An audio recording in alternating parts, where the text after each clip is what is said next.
guys. My microphone is actually on now. There we go. All right, so this is our last pre-recorded episode. Thank God. Yeah, we get a long break. Yes. This has become overwhelming of trying to get it all done. Yeah, It's not like a negative overwhelming. It's just you've got to focus on packing. Now we got to focus on packing after this one. So and the reason this one is this one is not the last one. So this is actually going to be dropped in March. mm-hmm. The reason I wanted to wait for this one is because this one is an ongoing trial. So I wanted to do this one last. This is a case that he was arrested in 2023. The case began in 2010.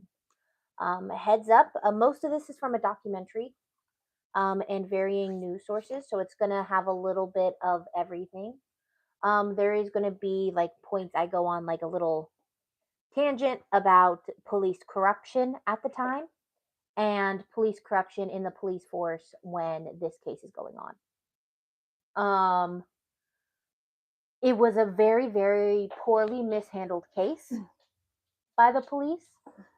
And in fact, many of the police people who took over the case, are apologizing for the mishandling of the case when it first began.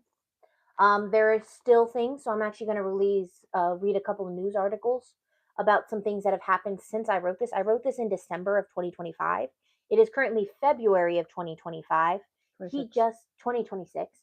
He just had a trial where he tried to get certain things thrown out. So it's an upgoing one. His official trial date is not going to be until after Labor Day. So we won't know more about this until September, October, and we will do a tea time where we sit and we talk about this case when this case is done. So let us begin. There's not a lot of podcasts. The podcasts that are there, it's very, very much in depth, far more in depth than I am going into. So if you are really interested in this case and you want to follow along with this case, there are quite a few podcasts that go very much into depth about this case. I am using a Netflix documentary and some research from various news sites and news articles. And I will say, sadly, many of these victims are unidentified. There are only a couple that are identified.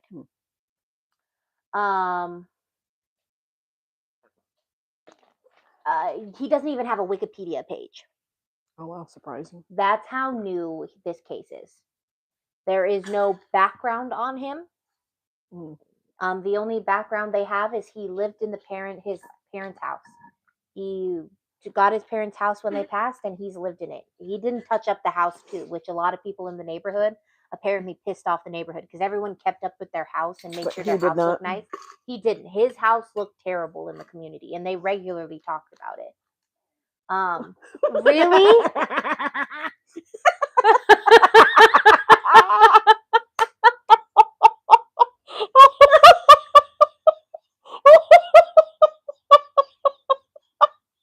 Oh my God!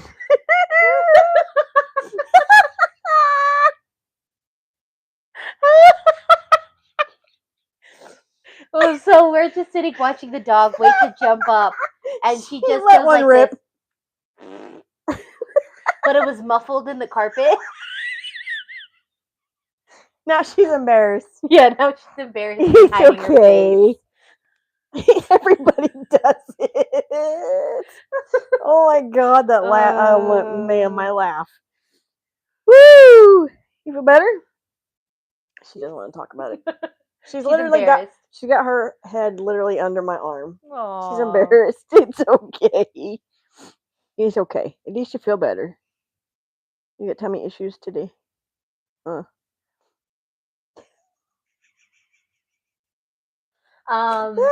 So yeah, there's not even a Wikipedia page on him. There's a little bit of, he's called the Long Island serial killer, but he is also referred to as the Gilgo murderer. Okay. The Gilgo Beach murderer. He has multiple different names. So I will give you some info. I do know most of his neighbors were quoted saying that if they were on the same side of the street, they would cross the street because they did not like him. They got a bad vibe from him Okay. straight from the get go. There is also an interview on YouTube Mhm. that somebody from England did an interview with him before he was found out to be this killer. Mhm. And because he owns his own architecture business. Okay. So there's an actual interview where he's sitting and he's talking completely normal.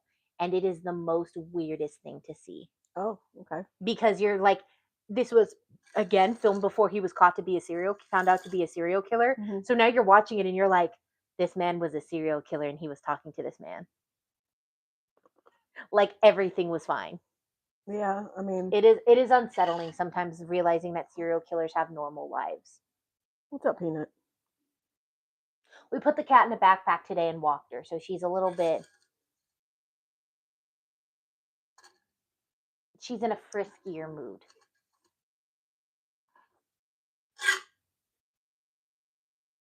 And she likes ice. So she hears the ice. So let's get this. We're going to begin with the story of a mom who wanted to find her daughter. And she did find her. But sadly, the mom was never able to get full justice for her daughter. And this is what I mean by there's a lot of messed up things this police force does. Okay. The Long Island Police Force. Most of my quotes and info will be coming from a Netflix documentary. Again, not a lot in the case. I got some stuff from newspapers too. So it's going to be uh, a little bit also disorganized. So I apologize for any disorganization if I jump from thing to thing. But some basic info onto Long Island. It is the largest island in the United States. Isn't it about New York? Yes, it's close to New York. One Mm. side is Manhattan, New York, and the other side I think is like close to New Jersey. Because when I think of Long Island, it's like it's up by New York. Yeah. So it has about 8 million people living on the island. Jeez. Yeah, and it's known as the birthplace of the suburbs. Okay. The suburbs. It's the birthplace of the suburbs. Okay. So this case begins with the disappearance of Shannon Gilbert. On May 1st, 2010, she had made a phone call to 911, and it is a recorded phone call. You can find the 911 call where she is talking to the 911 dispatcher, and she claimed there were people plotting to kill her, and she said, "They're going to kill me." And then she started screaming, "Please stop it. What are you doing to me? What are you doing to me? Stop it." Wow. The police also got a second call from Long Island. A man claiming there was a girl running around screaming. There was a guy screaming, and there was a man following her in a car. Another woman called saying there's a woman knocking on her door saying she was in danger. That woman never let her in her front door. There were numerous police calls made about a woman running around this suburb in Long Island. Mm. So let's talk about who Shannon Gilbert was. On April 30th, she went to go meet her driver. She was a sex worker at the time, and her driver was her longtime friend Michael Park. At the time, she was working as an escort, and she used Craigslist to find her clients. She was her own boss. She didn't have a pimp or anything like that. She made her own money. Michael just took her from place to place. And that night, she was driving around Manhattan with Michael, and it wasn't a good night for business. And she got a call from a man named Joseph Brewer. Now, he lived in Long Island and he wanted to do business, and he lived in a suburb on Long Island called Oak Beach. Now, it was a 90-minute drive from Manhattan, and it was midnight, but he promised he would have her for a couple of hours and he would reimburse her for her time. I was gonna say that's a long freaking drive. He would reimburse her for her time, and so she was like, "You know what? Let's go there." So Michael drives her. Now it's about 2 a.m. when she arrives at the brewer's house, and we do not know what happens in that house. We can assume business is transacted. Mm-hmm. And around 5 a.m., there was a tap on Michael Park's window, and it was Joe Brewer, and he's saying Shannon won't leave the house. According to Brewer and Park, she seemed paranoid and scared. And Park offered to give Shannon a ride home, and she freaked out and ran out of the house, and she was saying something was going to happen to her. Hmm. At around 5:30, a ghost Coletti said that a woman was banging on his door asking for help, and when he opened the door, she jumped into his house and she told him, "I need help." He told her to sit down, and then he said police are on their way.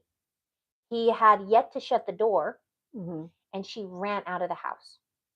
He watched as she ran away, looking at the road like she was making sure there was no one there following behind her. She kept hiding. She would jump and run and then hide behind a bush and then run and then hide behind a bush. Um, and people reported, and even Michael Park reported saying that he drove around looking for her and he couldn't find her anywhere. Mm.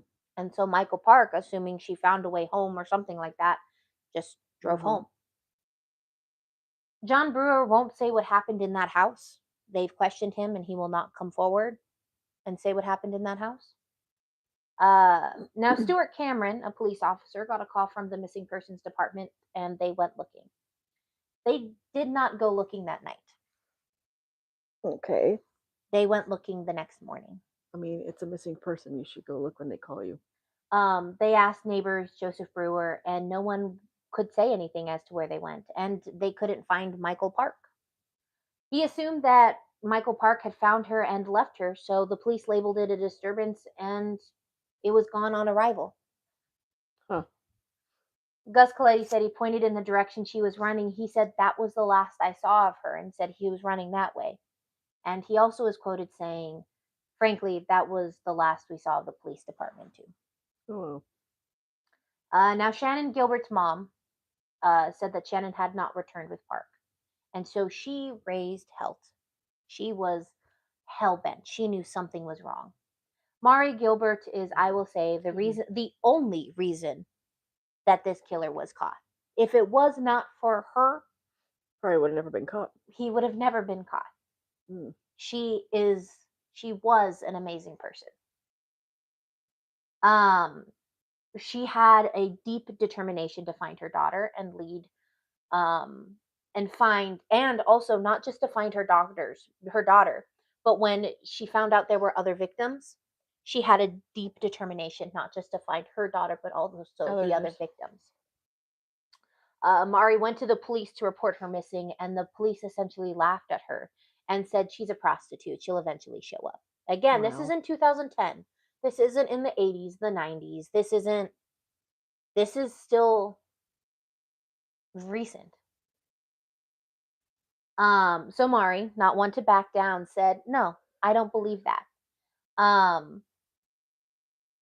Because I don't know if I mentioned this. But she had actually been on the phone with her daughter on April 30th. Her birthday was May 1st. Mari's birthday was May 1st. And she goes, "Just come to my house. We can celebrate my birthday." And Shannon was like, "No, I want to get you a birthday gift.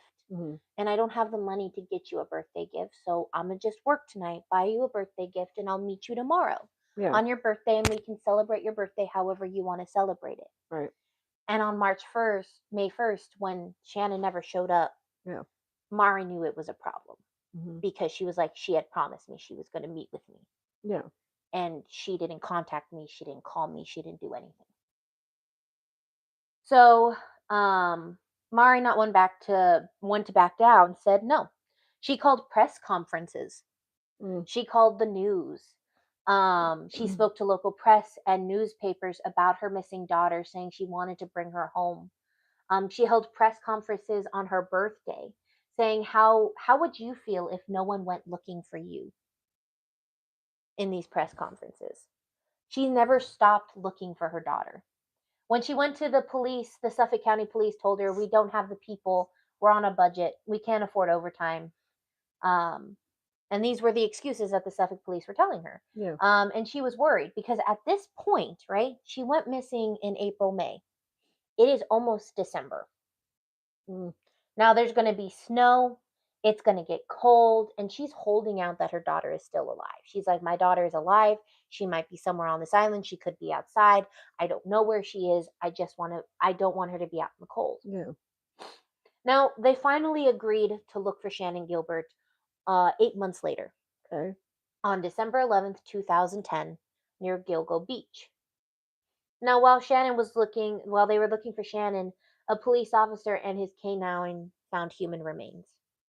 It was Saturday, and a news release was issued stating that remains that could not be identified and the investigation is continuing. No one thought much of it. They thought, hey, there's been deer bones found here before. So no one in the press was actually really interested in it. Mhm. And then that upcoming Monday, around 4 or 5 p.m., a radio broadcast went over the radio and said, do not take Ocean Parkway. There is a police investigation. Mm. Now, Jacqueline Gallucci, a reporter that had seen that news report and seen they had found bones, um, it caused her to get interested. So she went to Ocean Parkway where there was a bunch of police vehicles and she realized, oh, this is a lot bigger Yeah. than we originally thought. And she was right. The police had found an intact body with burlap around the body. Mm. They assumed it was Shannon Gilbert and they believed the case was solved. And the police, without doing proper investigation, called Mari to tell Mari they had found her daughter Shannon. Which they don't know if that was her. The So you police lied to a lady. The police knew Hi. that Shannon had a titanium plate in her jaw from an abusive ex-boyfriend.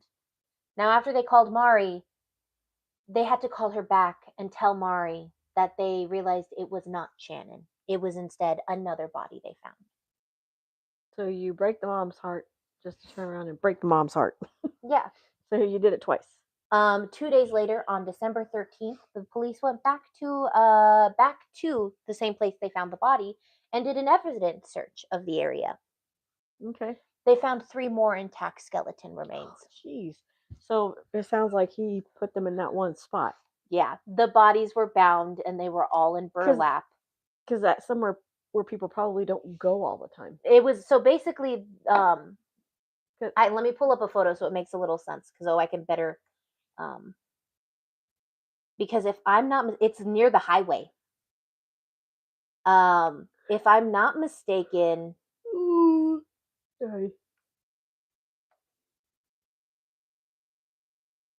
yeah. So here's the highway, right?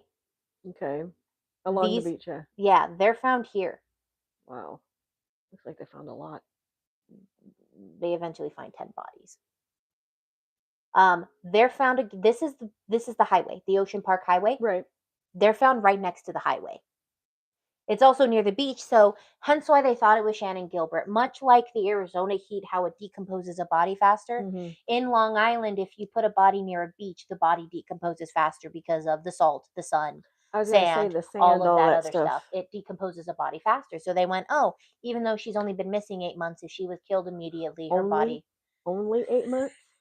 Do not get me started. Dude, Oh, this is what happens we're not even. Police and cases. If you've not seen our previous cases, please go back and watch at least the past ones as well, because I've had a few words for police. And mind you, I have mad respect for the police. I do have the ones that are good, the ones that are particularly not so And we're good. going You to can talk about shut quite it. a few poor My ones. brother-in-law's a police officer, so I have much respect for police. So the bodies were bound. They were all in burlap, and they were in the same stretch of highway, about a tenth of a mile from each other. Okay. None of them were Shannon. Okay. These 4 Excuse me. women became known as the Gilgo Four. Okay. When Robert Kolker did an interview with the police, he recorded it, and the person said that whoever had dumped them pulled off on the side of the road, carried them into the brush, and either dropped them or threw them. Ah, nice of them. They were also unable to identify how they had died because the elements had taken its toll. Right. So they could Again. not determine what the cause of death was because there was no obvious trauma to the body. So there was no gunshot wounds. Yeah. There was no broken bones. So they could not determine a cause of death. And as much as I hate to say that, typically that means strangulation. Yeah. Or somehow he stabbed him in an area that is like super not easily stabbable. That's not going to be what happened? known to leave marks. So the FBI was brought in to help bring in the remains and other evidence, but due to the location, it was not good for forensic evidence. The salt, the sun, the rain, all of that. And Richard Dormer, the Suffolk police commissioner, gave a press conference saying all the victims were women, and he was sure they had been killed by the same person or persons. When asked if there was a serial killer, he said, "Well, I wouldn't say that, but we are looking into it." No, he's not giving no false Yeah. info. Now, the hard part began identifying the bodies, which was really hard because they're skeletons at this point. Mm-hmm. They did try to match the bones to missing women from Long Island, and there are actually about 350 missing women from Long Island. Jeez.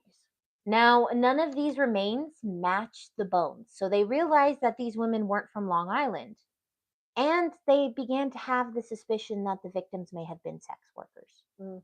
So Richard Dormer said the history of missing prostitutes throughout the country will tell you they are not usually in databases, therefore not identified, which really causes major problems for the investigation. Mm-hmm. Now, I'm going to go on a little tangent here. You want to know why no one is reporting these women missing? It's because when you report them missing, take a look at Shannon's mom. She tried to report her daughter missing, and what did the police do? Oh, she's a prostitute. She'll show up. They laughed at her. Exactly. No one's reporting these missing women because they know you don't take it seriously. Mm-hmm. Hence why I like the idea. We did a case not too long ago, where the one that was, you guys are going to be seeing this in March. We pre-recorded a case that was for May, Mm-hmm. and I think where it was at, they registered the Jack the Ripper. yeah, the Sweden. Jack the Ripper. They sit there and they registered the women that were sex workers. I think that's a smart idea. So I that mean, they can keep track of where what's they're going on. the STDs. I still think that should be done to this day. But hey, who am I? Just a person. Because again, if you're gonna try to punish somebody, you should try to punish the people who are buying. Because the only reason women are selling is because people are buying. Yep.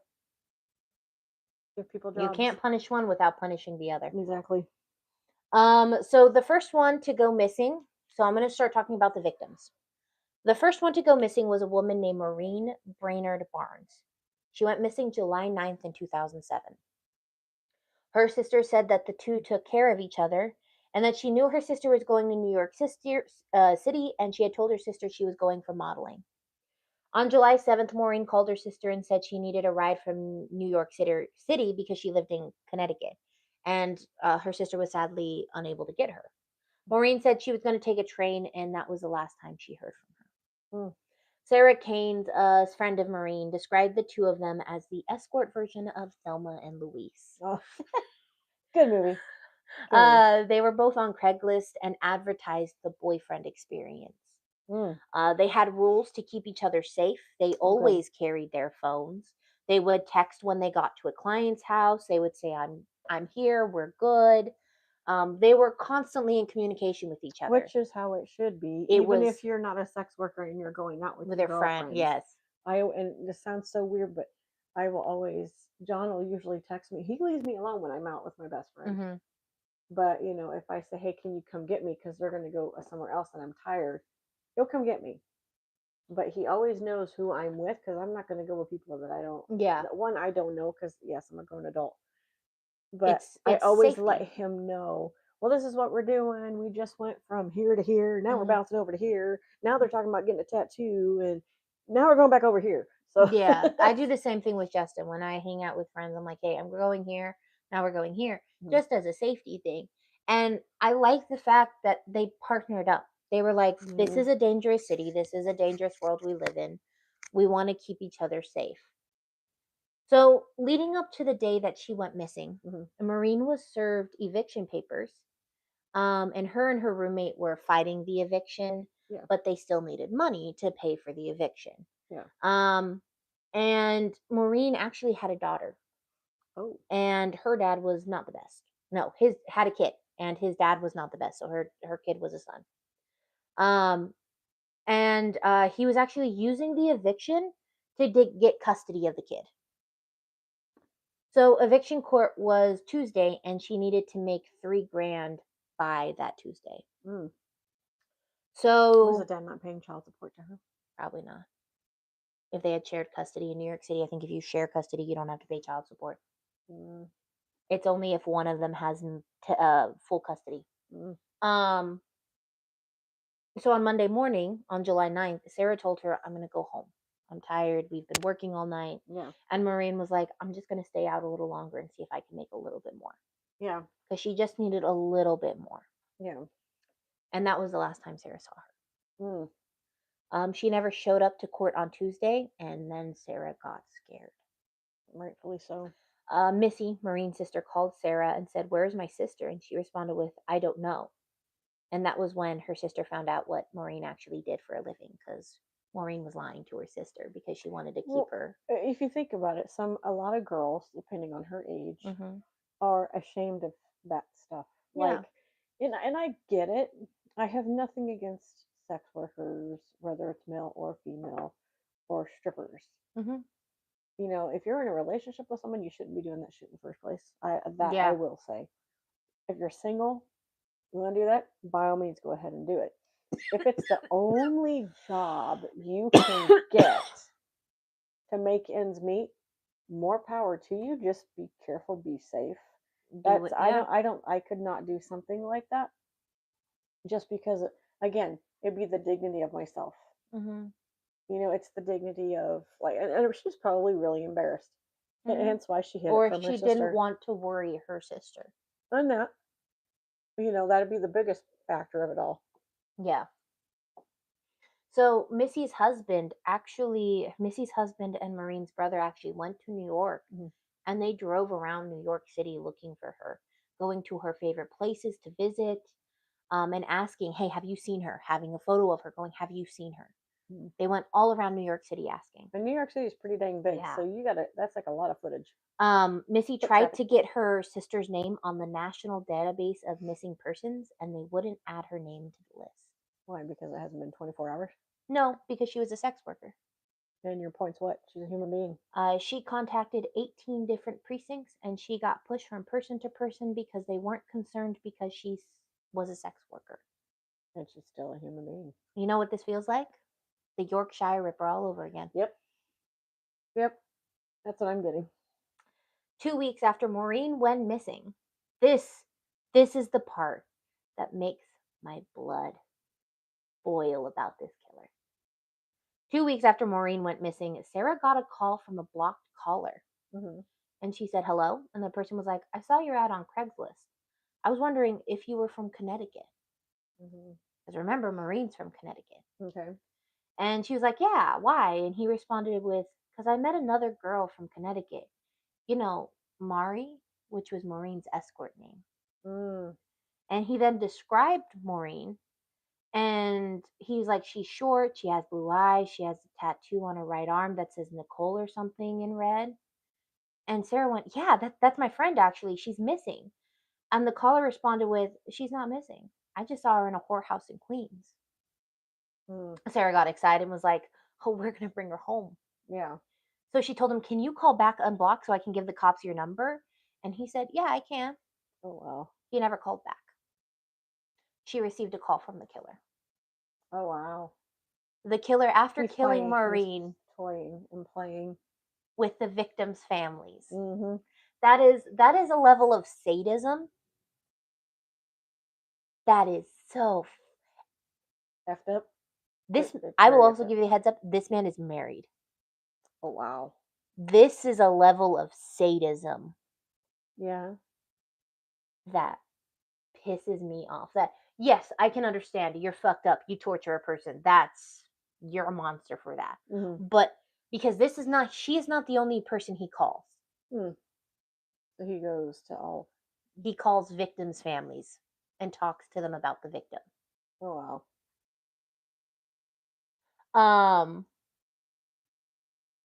He never called back. On January 24th, 2011, 6 weeks after the bodies were found, Richard Dormer had another press conference to announce they had ID'd all 4 women. Okay. The next victim, so that was the first victim. Mm-hmm. The next victim was Melissa Barthamy, who was last seen in July of 2009. Her story made me cry because of her sister. Mm. Her sister, they said they had seen the news of the bodies by watching the news, Mm-hmm. and a skeleton was shown on the news, And Amanda, Melissa's sister, Mhm. said her mom saw the skull, burst into tears, and went and said, "That's your sister." And so they immediately went to go Oh wow. see if it was her sister. So her mom sees a skeleton on TV and just bursts into tears and goes, "That's your sister." Oh wow. That's I heartbreaking. wonder if there was something that.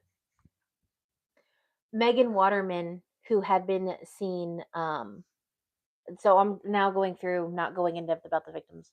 Megan Waterman, who was last seen in Honopaug, New York in June 2010, went missing on her birthday. The DNA result came back that she was a victim. Liana, Megan's daughter, who was 4 at the time, went, "They found mommy? Why didn't they Aw. bring her home?" Oh, that's sad. Amber Costello was last seen in September 2010 in North Babylon. Her sister was told by 2 officers she had been identified as a victim, and her sister said, "I knew. I had been preparing myself." You know, it's heartbreaking, especially that 4-year-old saying what she says. That's Hmm. very, heartbreaking.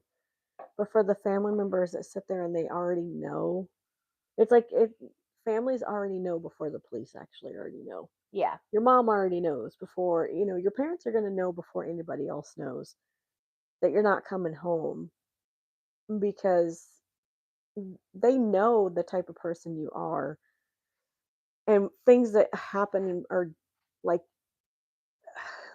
what was it the other day? Okay, my niece had texted me. Hmm. I was like, okay, this is random. She never does this. So it was out of the ordinary. So it's like your family knows the things you ordinarily do and then what's out of the ordinary. It's And like, that's okay, Michelle doesn't do this. and that's what pisses me So, off when it comes to these cases, because many times sex workers are no longer just women who work at the pier. No, many of the times they're mothers, hmm they're sisters, they're actual people. And hmm it's like the cases where like the victim, something happens and they're like, "Oh, what?" The case we're gonna do, one of them, they're like, "Ah, it was a mob hit." And you're like, everyone is telling them it's not a mob hit. hmm And then it turns out 10 years later, it wasn't a mob hit. It was somebody else. yeah, they get their stories not really Yeah. put together well. So detectives went to Missy's house, Mhm. to Melissa's sister's house, and said they were able to find her through DNA. She had been missing for 3.5 years. Wow. I will say the families of these 4 victims are amazing, because they get together, hmm and they still do to this day, hmm and they talk about their loved ones. Mm. And I think it's Leanna, Megan's daughter, Yeah. will sit there and we'll learn about these women and we'll learn about her mom, and Okay. they'll talk about it together. They still do to this day. They have built a community. Oh, good. And Mari, even though her daughter was not found, Mhm. was also a fundamental part of building that community of these families of these victims. Rightfully so. Um, Thomas J. Spada said at the press conference, where they had announced the victims, this to the resident of Suffolk County. The commissioner, he said, "I say to them, the victims of these homicides are here engaged in high risk business, and these homicides seem to be directly related to their business." Okay. Basically, police said, if you're not a sex worker, you have nothing to fear. The sex worker shouldn't have anything to fear either, you dipshit. This man isn't, he's basically saying he's not murdering women, he's just murdering sex workers. A sex worker could be anybody. Could be a male or female. Or what happens if, what, the Yorkshire Ripper, the girl was walking late at night, Yeah. picks her up, kills her? Yeah. It could be anybody. You numbnuts. In news interviews with people from the Long Island area, women said it was comforting when they found out that he was targeting a specific group of women from a specific site. So they made it so it made it something that was removed from them. It's not removed from you. It could be anybody. Now, Amari refused to let these words stop her. I don't blame her. She held press I was gonna, conferences still. She say was still going hard. she's a determined woman. She was still going hard. Mhm. She held press conferences and said, "These women were like anybody else standing here with me. They're still human beings." When a reporter said the police are using prostitutes and are just using prostitutes and are they're saying that they're just prostitutes and hookers, and she said, "Do you think anyone is going to come forward with any info?" Prostitutes and hookers are not going to come forward with any info on No, violent men or anything. because if they do, it's considered being a snitch. Not even And if a they have snitch. and if they have a pimp or something, usually the pimp takes it out on them. Not only They that, tell. but how they're being treated. They're like, oh, they're killing sex workers. They're making sex workers, like with the Yorkshire Ripper, secondary people. They're And do nothing. you think secondary people are going to go to this group? No. If anything, they're God, no. scared they're going to get arrested. You're treating them like crap. Yeah. You're treating them like they're nothing. They're a human being. The police had no suspect, and they did not believe that Shannon was related to the deaths at Gilgo Beach. But they went back to interview Michael Park and Joseph Brewer, but they didn't find anything new. They were ruled out as suspects after giving polygraph tests, and Brewer let the police have his car and check his home and backyard, and the police were like, there's nothing here. They investigated the 4 remains and found that this killer could go with long periods of killing. But the killings were also kind of speeding up at a time.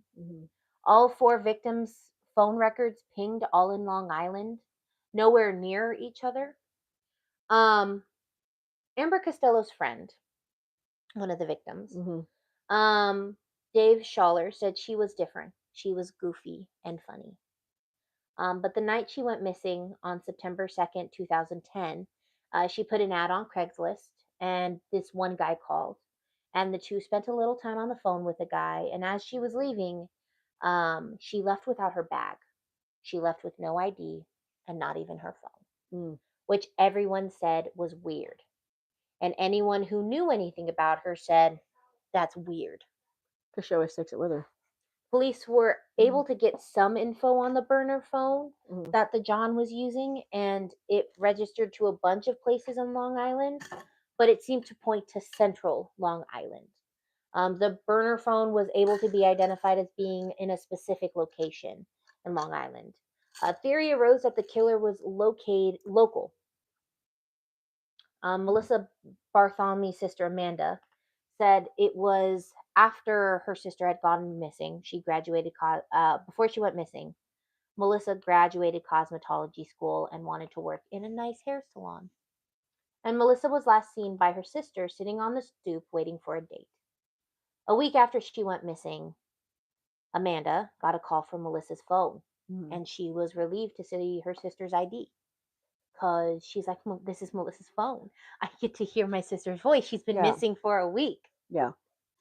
And she was like, oh, she's fine. But it was not her sister's voice on the other end. It was a man's.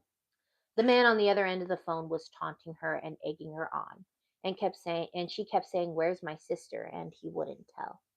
He made it clear he knew who she was. He had gone through Facebook, something, and he looked at photographs of Amanda too. And Amanda is part black and she's biracial. Yeah. And he told her, I heard you're pardon my language, and if you take this as offensive, you're a half breed. And he says, are you like your horse sister? Oh, wow. He said something to the effect of, I'm watching your sister's body rot. Oh, wow. She was in high school at this time. Amanda was. Yeah. There were 7 to 8 calls that were made to Amanda. And at one point, there was a request by law enforcement to tap her phone to see if they could trace it. Heck yeah. And they tried to keep him on the line. She described the voice as middle-aged and possibly white. They pinpointed the call, though, to Manhattan. Okay. Then the calls abruptly stopped. There were still no suspects. The FBI was taking tips, looking at them. The behavioral analysis unit put their input in. They said the killer was a white male in his 40s. He's socially competent but very devious. He blends in well with the community. He may even be a family man. By the middle of 2011, there were no leads or suspects in the case, and Shannon's mom did not give up pressuring to find her daughter or the other victims' killers. And so the police are like, fine, Mari, we'll do another search. And mom's determination, let me tell you. On March 29th, 2011, they started their search again, and they found more remains. They found a head and hands on Ocean Parkway, and they found more bodies. They found 3 sets of human remains in one day. Good Lord. There were 6 extra bodies found on that same stretch of highway, and not one of them was Shannon Gilbert. Wow. Now, the police realized they have a problem. You think? I mean, you couldn't They're figure that out the they're first like, 4 times? oh, so we have these 4, and then we have 10 bodies now. Oh, this might be a problem. Y'all need help. So they begin with the most recent victim. They decide to backtrack. If we can start with the most recent victim, then maybe we can track it to backwards. I mean, And that would be the smart thing to do. And the most recent victim was Amber Costello. So they were trying to get her movements down and see if they could track her killer that way. Mm-hmm. Now, one of Amber's friends, Dave, was interviewed by the police at this time. And he said, there's a gentleman. I know somebody. This guy is coming to my head when you're asking me questions about her death. Mm. And weeks before Amber had gone missing, a man showed up at the house because Amber mostly worked from her home because she felt it was safer. Okay. And she had male roommates. Ah, smart girl.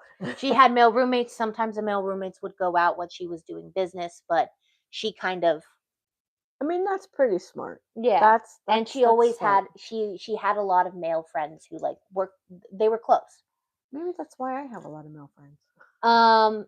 Now Dave was living with her as a roommate, had left the house to do things, and he said he hadn't been out of the house for 20 to 25 minutes when she called him, and she was freaking out. She told him, I'm in the bathroom hiding. I told him I was dancing, and he grabbed on me, and she said no. She was like, all I'm going to do is dance for you. I don't want to do anything with you. And so she said no. He then grabbed her and wouldn't take no for an answer. I'm in the nuts.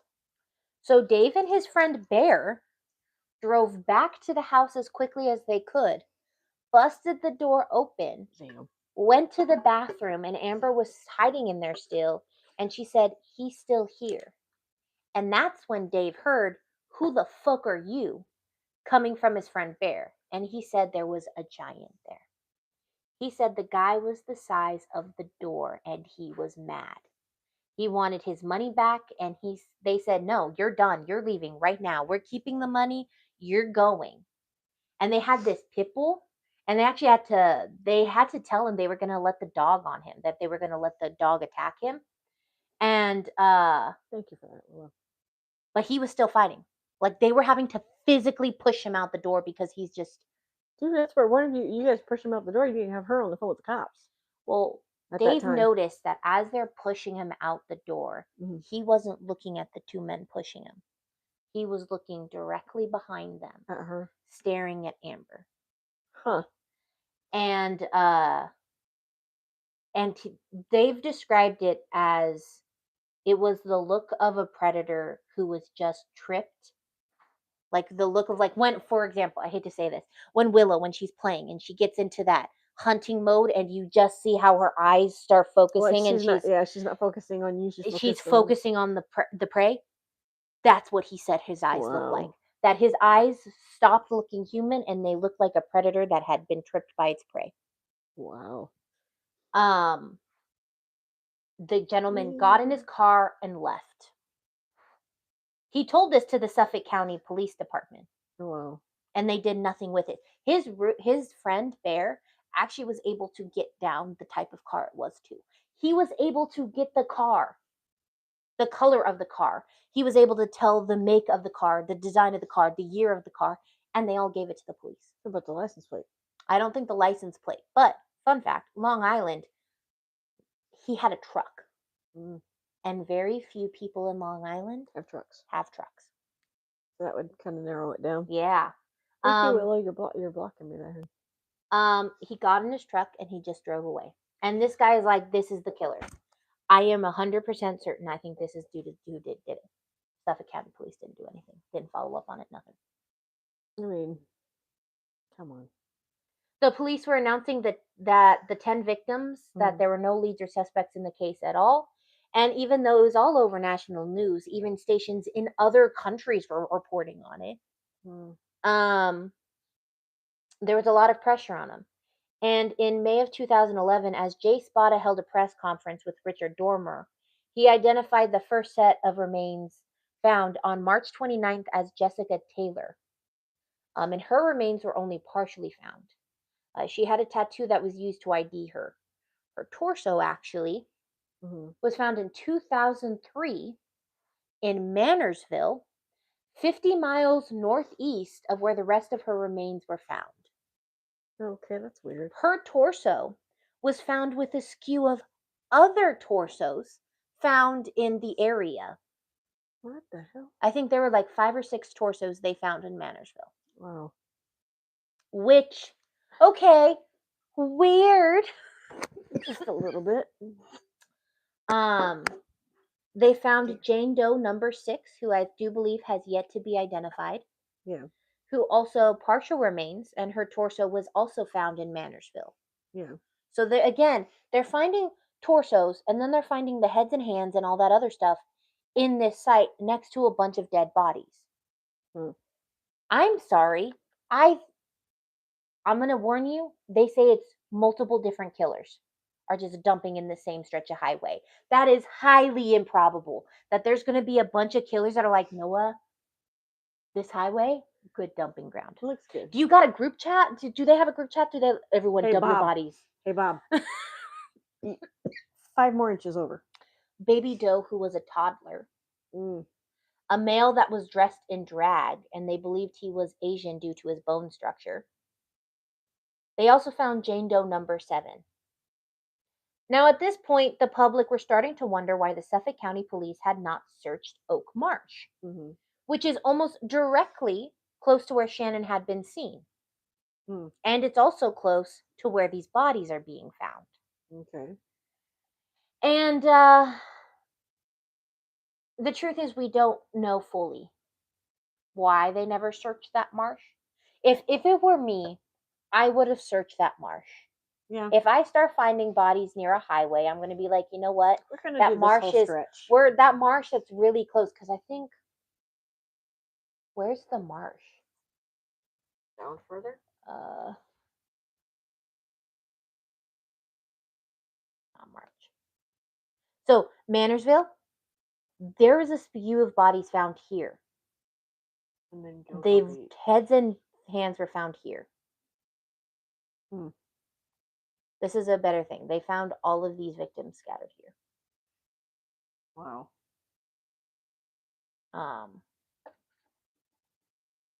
So I'm showing her the pictures of like the highway and all that other stuff. So if I'm not Oh, dang, they even have an excavator. yeah. If I'm not mistaken, no.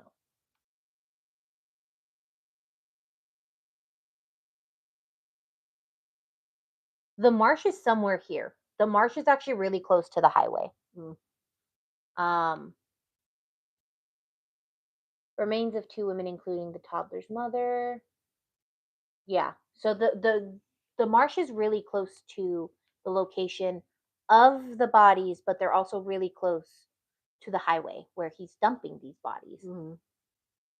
So and so they used the excuse that the ground was soggy and wet and it was brackish and cold and it's a hazardous environment, and to dedicate the amount of resources needed when it's just a mystery as to what happened to Shannon, you can't use that amount of resources just to see what happened to her.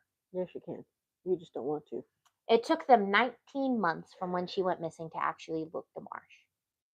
It was December 6th in 2011 when they began searching the marsh, and right in the area she was last seen, her cell phone, her shoes, her pocketbook, and her jeans were found in the like the road was here and then there's the beginning of the marsh. It was like found right here in the like outskirts. Like Oh. if they had like if they were standing there and they took a couple steps into the marsh, they would have found the stuff. Oh, wow. They chose not to. Yes. Also, why the fuck are her jeans? Yeah, that's why I was looking at you kind of funny. I was like, jeans. You can understand the shoes and the phone and her purse. Now, this actually jeans? triggered the actual search of the marsh. Oh yeah, no, now it does. And so I went on a little tangent and I wrote this. So riddle me this, fuckers. A girl goes missing near a marsh and you're not even going to look around the marsh? Because if the stuff was found near where she was last seen, you obviously didn't look to where she was last seen. You didn't look hard enough. You did not look hard enough. So, something Mister. is coming up that is going to piss you the fuck off because it pissed me the fuck off. So he basically, Stuart Cameron gave a press conference saying it was a difficult area to work. There were reeds that went above your heads, and officers would drop to their waist or deeper when they walked in the marsh. Yeah. And they brought vehicles in to help, and it took them days to search the marsh. Oh, boo-hoo, means you're actually doing your job. On December 13th, a year after the Gilgo Four were actually found, a year to the date from where the Gilgo Four were found, they found Shannon Gilbert. Yeah. Shannon Gilbert. I will say the families of the Gilgo Four were actually nearby celebrating because it was the anniversary of when they were found. They were actually at the highway putting in stakes and they were all there, and Mari was there with them. Mm. And when they started driving by the marsh, they see that there's something happening. And so they pull into the marsh, the parking lot, and they start hearing talk that they had found a body. Mm. And they were there for Shannon Gilbert's mom, Mari. They supported her when she struggled to stand and walk. They held her and cried with her. It was a moment where humanity was at its best. They were there for her just like she was there for them, and she was fighting for her their daughters. They helped her fight for hers. Right. Shannon Gilbert's body was found naked, half a mile from where she was last seen. It launched theories that someone dumped her there, or did she fall Through the marsh? Richard Dormer at a press conference said they believe she had been walking through the marsh and she fell in and she drowned. I mean, you're not going to know. They were claiming it was an accidental death. Which, again, don't know if that's true or not. Mind you, they announced the body with Shannon, meaning they had just found the body. Mm-hmm. They did not do a proper investigation of it, Mm-hmm. and they hadn't even done an autopsy. And they ruled it immediately an accidental death.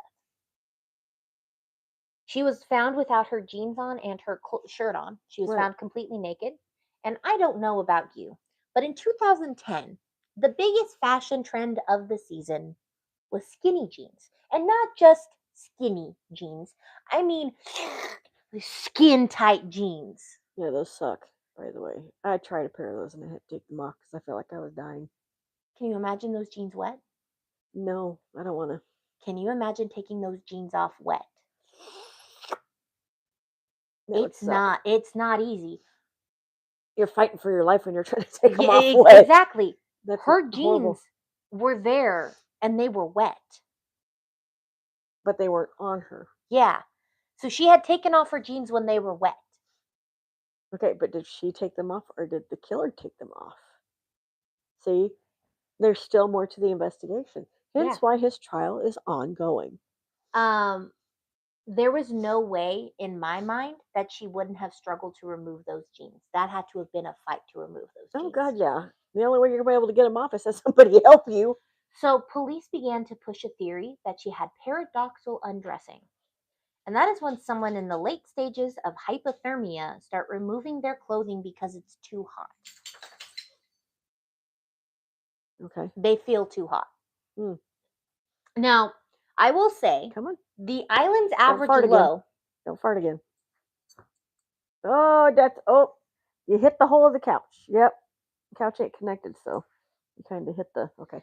So I will say, the island, the average low in the beginning of May is 49 degrees. Ooh, nice and comfy.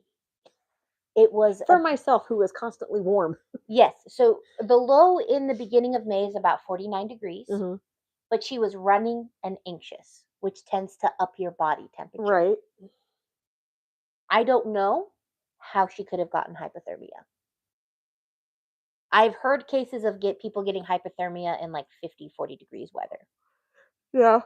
But I don't understand if she was so scared and so paranoid because that typically raises your body temperature. Yeah. Yeah, that doesn't make sense. They refused to connect Shannon to the murders.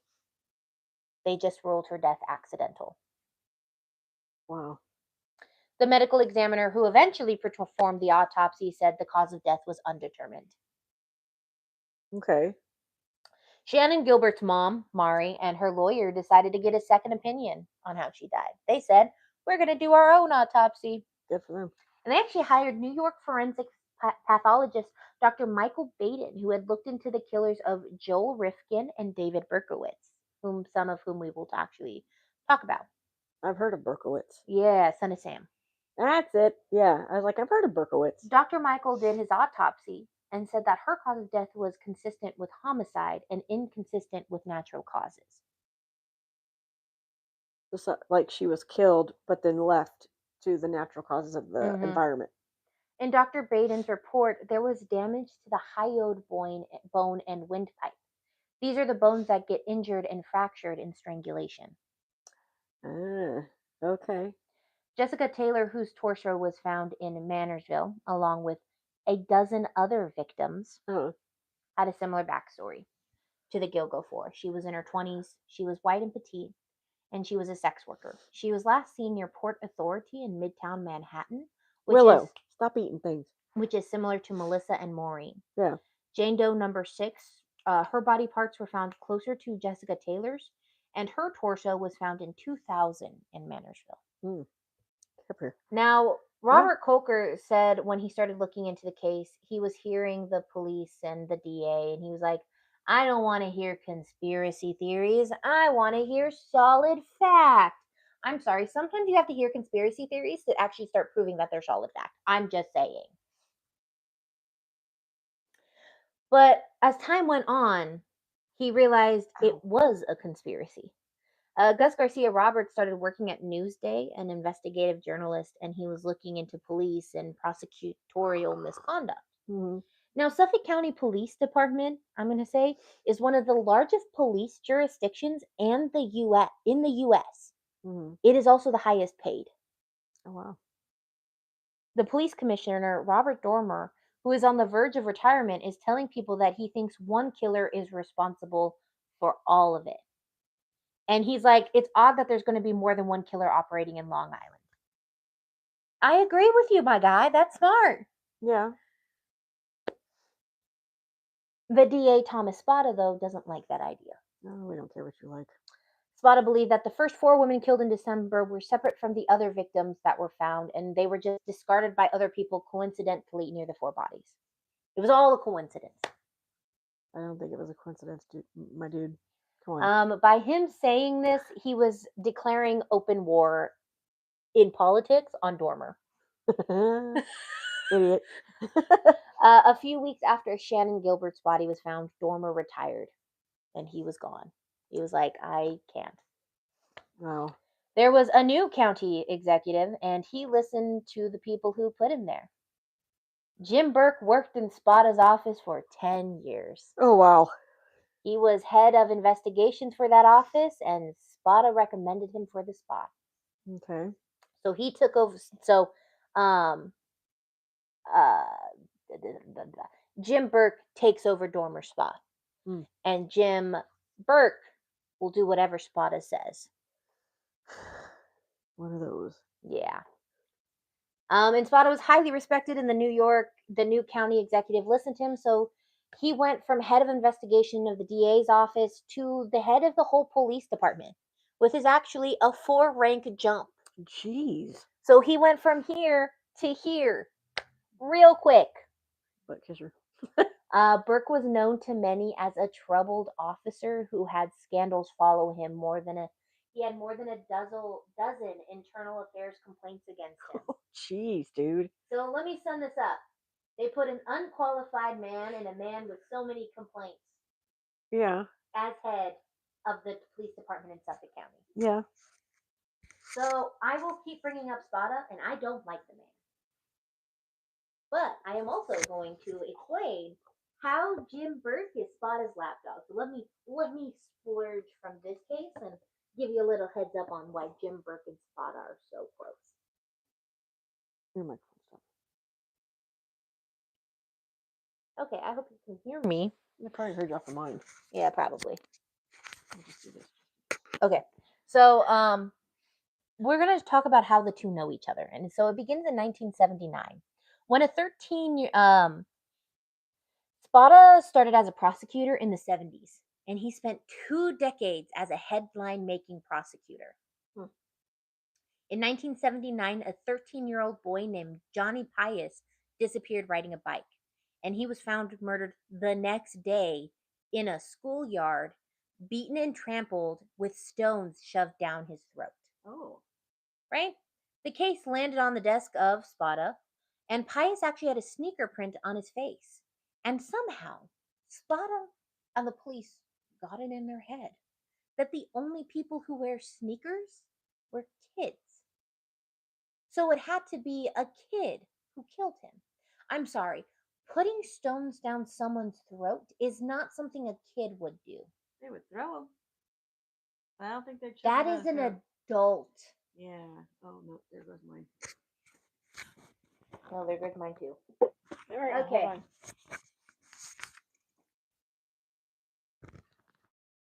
Gonna have to talk a little louder. Our mics died. Our mics died, so if you can't hear us, I'm sorry. Our mics aren't holding up like they used to. No, they are not holding up like they used to.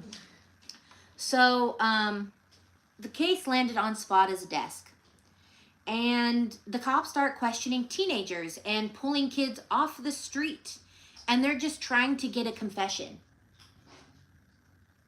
And they find this guy, a 15-year-old Boy Scout who had never been in trouble. And somehow, he confesses it that he committed the crime in the back of a police car, which is a little suspicious. The confession makes no sense, and most likely, if it were brought into court today, his confession would not stand. It would be considered a coerced confession. And Spada's like, we have this confession and we need more. So he starts trying to get kids to snitch on this boy. And then a 16-year-old who's a juvenile delinquent saved the case with a very convenient story. 16-year-old Jimmy Burke. Okay. The boys ended up getting 9 to life. Oh, wow. Oops.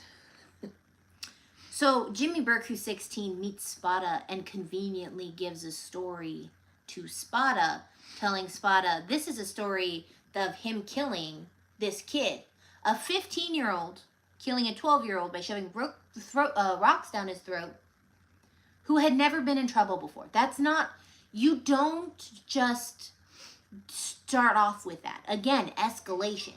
Mm-hmm.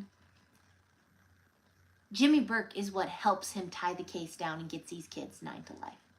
Wow. So Jimmy Burke and Spada have known each other since Jimmy Burke was 16. Oh, crap. Now, Suffolk County has been known for breaking the rules and getting a 95% confession rate on homicides, which is not possible unless you're twisting arms. Mm-hmm. Quite literally twisting arms. There's been quite a few cases where people tried to sue the Suffolk Police County because they were... Yeah. This case led to the relationship between Jim Burke and Thomas Spada. As Jim rose through the ranks, Spada was there and he took him in as a commanding officer in the DA. So now Jim Burke is in charge of the Gilgo murder investigation. And when Jim Burke took over Suffolk County Police, they stopped working with the Nassau County, their neighbor. They did not collaborate with the state police or local sheriff's office. And actually, the FBI was finishing a round of cell phone analysis where they were likely going to continue working and trying to solve the case, right? Mm-hmm. Spada sent them away.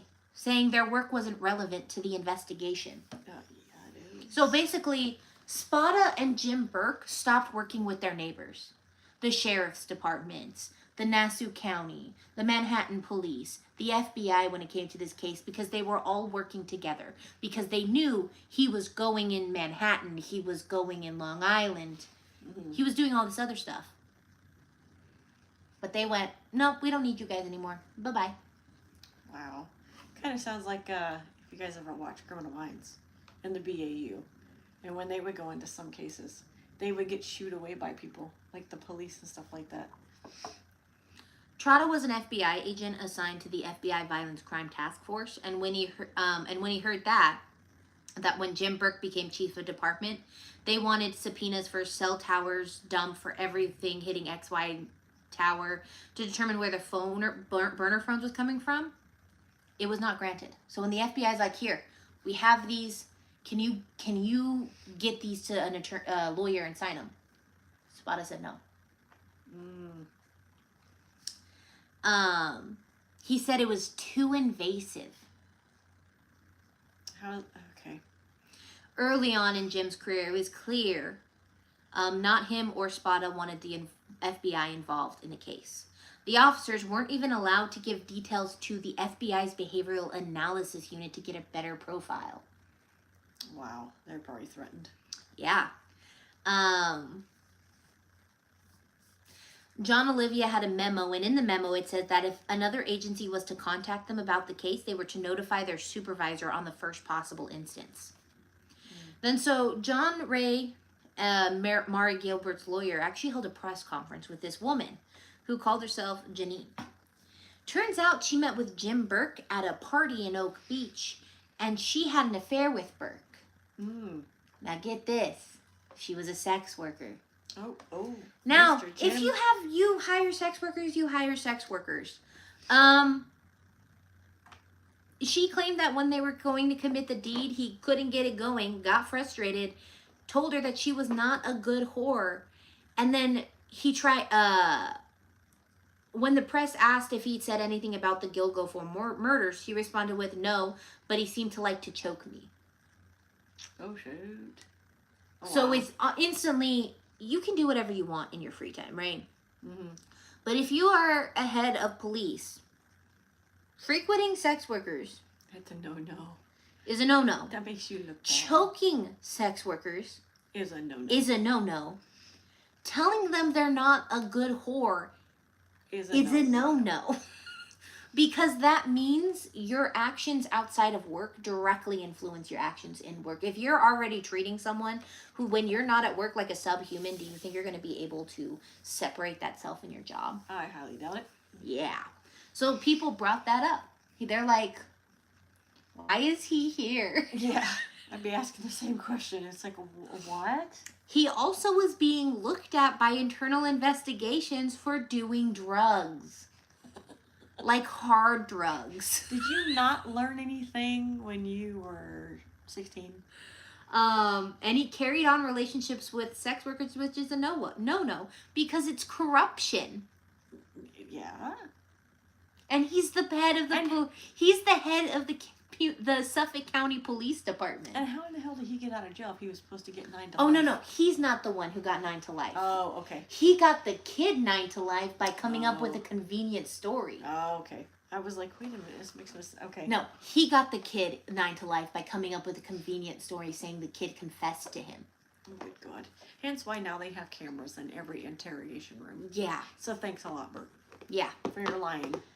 So Burke comes in with a lawyer, and you're never gonna believe who his lawyer is. I'm afraid to ask. It's Spada. Are they more than best friends? Now, nothing happened to Burke. He was not fired. He was not demoted. Just nothing happened to him. Something should have. Jim Potts was frequently heard saying. Jim Burke was frequently heard. Jim Burke's was frequently heard saying, and he was saying it was a joke. Mm-hmm. This is going to be the thing that pisses you off. He called the murder of sex workers misdemeanor murders because they that's really weren't important. They're not high priority. They're just prostitutes. I remember you telling me that. Now, he claims he never said that, but numerous people have claimed he did. Wow.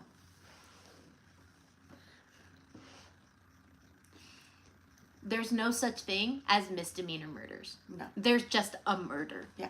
All murders are awful. And they're usually a felony, not a freaking misdemeanor. Yeah.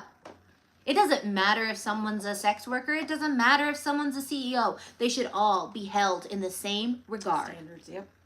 Same standards. The only time it's kind of questionable is self-defense. Stand your ground laws. But everything else? No. Doesn't matter. If anything, it makes the crime worse because they were a vulnerable community. Mm-hmm. And you're just a little bitch. You can't get it up. Whew, okay, I said my piece. Now, nothing was happening with the Gilgo 4 murder, with the other 6 bodies that were found. Nothing was happening. It was at a standstill. No one's actually actively investigating it. They can't go to the FBI. They can't go to Nassau County. They can't go to the sheriff's departments. They can't go anywhere. It's just stuck. Now, in 2015, Nikki Brass, a former sex worker on Long Island, remembers a date she had with a gentleman because she had never been that scared in her life before. He was a massive man, and they began talking, and he asked, "Have you heard about the Gilgo Beach killings?" And he seemed excited to talk about it. Okay. Who does this remind you of? The shoe fetish. Yeah, that guy that has to have shoes. Yeah, when he goes to the college girl and he goes on a date and he weirdly massages her shoulders and is like, think of something sad. Think of those girls who were found in the lake. Yeah. Huh? Right there on that one. So he's talking about the victim as girl number 1 and girl number 2. Okay, like they don't have Names. They're not human. Willow, stop it. He then asked the girl, how do you think they got rid of the bodies without getting noticed? You know, that's actually a good question. And he then went, it's dark and secluded and no one goes out there. And then he asked if she was gonna come over with him. Hell to the fuck no. Creepy. Now, Nikki's gut told her to get out, so she texted a friend to get her out of the date and meet her in the parking lot. And she actually texted her friend, I think I'm on a date with the Gilgo Beach killer. Oh, shit. Well, that's a text message I'd want. You'd be like, I'm calling the cops. She never Send me your location. Cops are on their way. She never came forward because she was on probation and she didn't want to go to jail. So she kept it to herself. Willow, stop eating things. So she kept it to herself. No. On July 22nd, 2014, a man was arrested for the murder of 2 women. Now I'm going on a little tangent again. For the murders of 2 women 2 decades ago in the 90s. 2 women were found murdered and they were tied to a suspect through DNA. To someone on Long Island, John Bitroff. He was charged with 2 counts of murder for the death of 20-year-old Colleen McName and 31-year-old Rit Tangretti. Both women were prostitutes, and the police were actually debating charging him with a 3rd victim, Sandra Costello. But there was no DNA on her, like the other victims, connecting him to her. So he wasn't originally charged. Mm-hmm. Now, many people believe that he may have been the Gilgo Beach murder, but Spada shut that down and said no. And heads up, it is actually not him. They were nowhere closer to solving the case. Well, because you're not letting them do their jobs. Now, on December 9th, 2015, Jim Burke was arrested by the FBI for beating up a man who broke into his car. Now, you might think, self-defense. He broke into his car. Jim Burke just beat the guy up because he was breaking into his car actively when Jim Burke is sitting in the driver's seat. Yeah. Okay, understandable. Not the case. Turns out this guy broke into his car, stole his car, goes into the back seat, opens it, sees a bunch of cards that say Jim Burke's name on it, filled with a bunch of sex toys. Oh, Jesus. and other weird sex things in his bag. And he goes, oh, fuck. Because he realized whose car he had stolen. He'd realized he'd stolen Jim Burke's car. Well, Jim Burke used the whole entire police force to find his car, arrest the guy, and when he was in police custody, beat the shit out of the guy in police custody. Good Lord. Um, Jeez.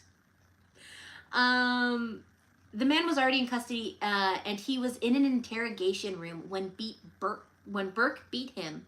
Said he was going to kill him with a hot shot because the dude was a drug addict, so he was basically saying he was going to overdose him. Yeah. And another officer threatened to sexually assault his mom. That's a major no-no. Major. And then they beat him to the point he could not move his neck. Oh, that's not good. And the FBI heard about this. And this happened I think this happened in like 2013. Uh-huh. And the FBI, they heard, and someone, they heard about this. And so they started actively investigating it. They started keeping it on the down low. They're like, okay, this is a civil rights investigation, so we're just going to keep this on the down low. We just need to wait for somebody to squeal. Yeah. And somebody squealed. They confessed, and they arrested Jim Burke because of it. He was found guilty and given 4 years in federal prison for civil rights violations. In 2017, Spada was also indicted on obstruction of justice and went to prison for 3 years. That's all. In 2018, Geraldine Hart, who had been running the FBI's Long Island office, stepped in as the police commissioner. Nice. She became the first woman to hold the position. Good job. And she immediately started working on the Gilgo 4 murders. Her mindset were the families matter, the girls matter. Yeah. So they looked at everything with the FBI and they began trying to solve it. They were the first to use genetic genealogy to try to ID victims.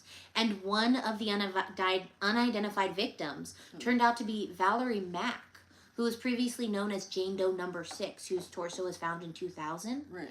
And her remaining remains were found in 2011. There was also information previously not released to the press, and it was released so that people could try to help. And it was that a black leather belt with the letters H.M. or W.H. They believe the belt was owned by the suspect. Oh, because they put his initials. His initials, because it was either the belt was found with him, with those initials, there was an imprint. In 2011, the police had a description, but they never published it. It was Dave's description of the killer. The one where he said he was a giant that stood in the doorway. He also called him an ogre, I will say. Okay. He described him as an ogre. Oh, wow. Because I will say, when he's finally arrested, his friend called him and goes, turn on the news. And he turns on and goes, is the ogre on TV? Oh, wow. Okay. It was never published. He said that he was 5'8", 350 pounds, beady eyes, gave the hair color, and gave everything he could. The police had a description of his truck, a dark-colored Chevy Avalanche that might be dark green. Yeah, those are ugly trucks. Which we have seen in the past with good officers is enough to find a person. Yeah. It wasn't in this case. He could have been caught in 2011. Wow. With this information that they had, if they had actively been involved in trying to solve the case, they probably could have found him in 2011, but they did not. Now, I'm going to backtrack again. In Philadelphia, Pennsylvania in 2010, a month after Amber Costello went missing, his last known victim, there was a terrifying encounter. A girl who was no older than 18 was working at a club. She had been taken a job selling shots, and there were a lot of drugs there, and she was using, and this guy came up to her, middle-aged, heavy-set man, and he was giving her cocaine and said there's more where that came from. He then convinced her to come back with him, and she would sell the drugs to someone, and she could get a profit off the selling of the drugs. And she was thinking of ways to make quick money, to make quick drugs. And so she gets in the car with him, and as they're driving, he starts going on about pedophilic fantasies. Not just about girls, but boys. Remember, there was a male victim found that was Right. dressed in drag, Right. and there was a toddler that was found. Right. The male and the toddler have never been identified. Mm. There are still questions as to whether if he killed them or if the body was just There. coincidentally left there. Huh. So she realizes he also wants sex, and so she kind of pushes herself to the other side of the car. And when they get to his townhouse, there's mail all over the floor, and there's porn playing on repeat on the TV. And there's no furniture, just a couple of lawn chairs, and there's no photos. And she goes upstairs, and he goes upstairs, and she's downstairs, and she hears scrambling, like there's another person in the house. And she just freaks out. And she grabs her taser, and as she is running out the door, he grabs her to stop her. And she tases him in the neck and runs away. Yes. Good job. I was thinking maybe she got him in the nuts. That man was the Long Island serial killer, and she maintains to this day that it was him. Wow. Go. So by 2022, the police department had done a 180. It is a whole new police department. Nice. No more misdemeanor murders, but every murder matters. Yeah. It had been 12 years since the original 4 were found and 11 and a half since the others were found. So by this time, the case was almost solved, but there was another change of management. Geraldine's heart stepped down, and Rodney Harrison, who was not from New York, and he knows how to get things done. He was from a different police commissioner. He takes the spot, and he has a new way of running things. Okay. Very effective. He's very much like Geraldine Hart. Every victim matters. So he forms a team together of Suffolk County DA's office, state police, FBI, and sheriffs, and he wants to solve this case as much as anyone. And he knew the only way to do this was to work together. There's a new DA, and he's also Ray Thierry. He was a local, and he worked in the DA's office before Spada. So they decided to help the case out since it was 12 years old. And so Hello. they digitalized all of the evidence so it was searchable, so they could look up description. Which now, Victim. these Yes. days, you can do that. Yeah. So they make it searchable. And they start looking at it again and looking at it with new eyes. Willow, stop it. And they latched on to something. And that was the police report from Amber Costello's place. And an investigator had ID'd the person that most likely it was, and they had determined where the suspect had bought the burner phones in Massapequa Park, but also that this person had bought burner phones in Midtown Manhattan.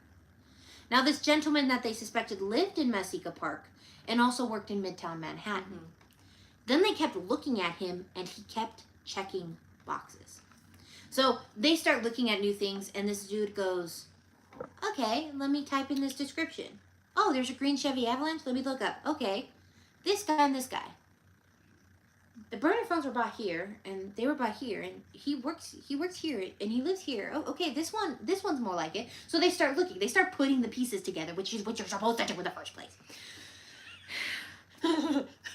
So the first meeting of the task force was in February of 2022. Yeah. And March of 2022. And the name of the suspect appeared. Rex Humerman. What was the initials? H.M. Oh, for the last name, yes. Because you had W.H. or H.M. H.M. They began looking at his life, looking at his phone records, subpoenas for other things. They learned he lived in Massapequa Park with his wife and children, and he worked in Manhattan as an architect. Okay. They did this cool thing where they were able to track the burner phone and the locations it was used. And they were looking at the same time where Rex's phone was Oh, okay. to see if they lined up. And they found that where the burner phones were, Rex's phone was with the burner phone. Oh. Rex, you're not smart, are you? The police and FBI began surveillancing the suspect, and on March 13th, 2023, they watched him go into a store and pay to add minutes to a burner phone. They also searched his emails and were able to get quite a bit of information from him. It was actually quite scary. There were actually quite a few fake emails that he had made that were used to access escort sites, and he was still active on these sites. Oh, wow. They realized they needed to move quickly because it was possible he could kill at any moment. He added minutes to his burner phone. Yeah. He's using escort sites. They're like, ah, shit, he could kill Soon. Yeah. So they're like, okay, we need to crack down. We need to keep surveillancing him. We can either track him when he has an escort with him, kind of Yorkshire Ripper it, catch him when he's in the middle, pull him that way, do that. Or we just keep surveillancing him, we catch something like that. So they realized they needed to move quickly, but they also needed evidence. They needed DNA evidence because there had been hairs found on the body, but they could not find any DNA in the system that matched. There were 5 hairs. Okay. So they were like, we need DNA. So they tracked him and waited for him to throw away anything he ate or drank. That's funny. And one day he threw away a pizza box, and inside of it there was a half-eaten pizza crust. Now he did not throw this away in his... So fun little fact, if you don't know this. Which I At night, when you pull your trash can to the sidewalk, that is free reign. That does not need a subpoena. That does not need a warrant to search. Only if it's by your house. Only if it is by your house. The moment that enters the sidewalk, it enters public property. Police no longer need a search warrant. He threw away this pizza box on a sidewalk in New York City. That does not need a search warrant. Anyone can access it. Mm-hmm. That's pretty cool. Because I'm like, damn, wow. Hence why it's when I first learned about this, my professor made the joke of, so when you put your trash out on the side of the road, always do it in the morning because you never know if the police are going to search your trash can. Yep. Valid point. Because thank you, professor, for that knowledge. So that is a fun little fact. If you put your trash can on the sidewalk, a police officer could search it for anything. If they suspect you of a crime, they can look through your trash. And you know what's funny is our next door neighbor's a police officer. Yeah, it's a fun little thing. Yeah. Pretty cool guy though. He's a pretty cool police officer. But just that's funny. So he's a he police officer. and so he didn't even throw it in his house's trash can. He threw it on public property. Free reign, my guy. Doesn't need a search warrant. I mean, homeless people go in there. Exactly. Just saying. And it wasn't like he threw it away and then they waited like a couple of hours to get it. No, they threw it away. Once he was far enough away, an officer was just maintaining eyes with the trash box, the pizza box. And then as soon as he was far enough away, he went, bah, bah, took the pizza box. It was straight out of... Like, wait, babe, think of me. I got this. He's like, I got this. And they immediately take it to the DNA office. Like, it's... Do you know how much fun, I've got to throw this out there. Do you know how much fun it would be to be doing a case and getting to do all this? I mean, It is straight out of a detective novel. You got the fun aspect of it, but also, not only that, you're getting the rewarding aspect of it, that you're giving so many families closure Yes. to what they have been looking for. My dad has Yes. told me I should be a police officer. It's like, I'd get fired in the first day. So they were able to extract his DNA from a half-eaten pizza crust. Wow. And they were able to use that to connect him to the victims because on the bodies found in December were 5 hairs.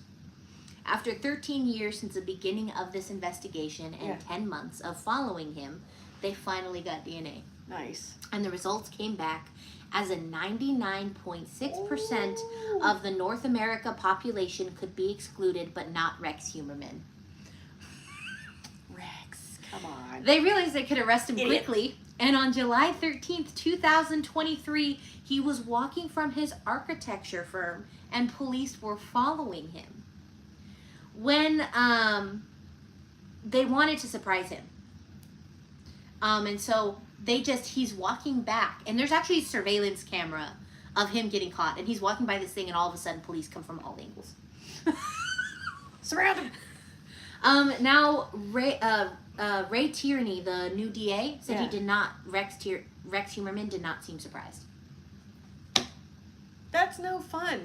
Bear, the friend that had seen him with his other friend Dave, when the mugshot of Rex popped up on TV, he called him and go, that's the guy that threatened Amber. That's the ogre. That's hilarious. On July 14th. And his friend's name was Bear? Yeah, his friend's name is Bear. His nickname's Bear. Probably not his real name. Well, I mean, yeah. gives you kind of a thing of how big the kid was then. Well, no. Bear is, I think, this dude who's super tall and scrawny. He's like a tall and scrawny kid. Yeah, it's hilarious. But he called Dave, his friend, it was like, did you see? It's him on the TV. And Dave was like, is the ogre on TV? And he turns it up, and there he is. The guy the guy that Dave looked at the police and go, I think this is the guy that killed Amber, that kidnapped Amber. And they never took it seriously in 2011.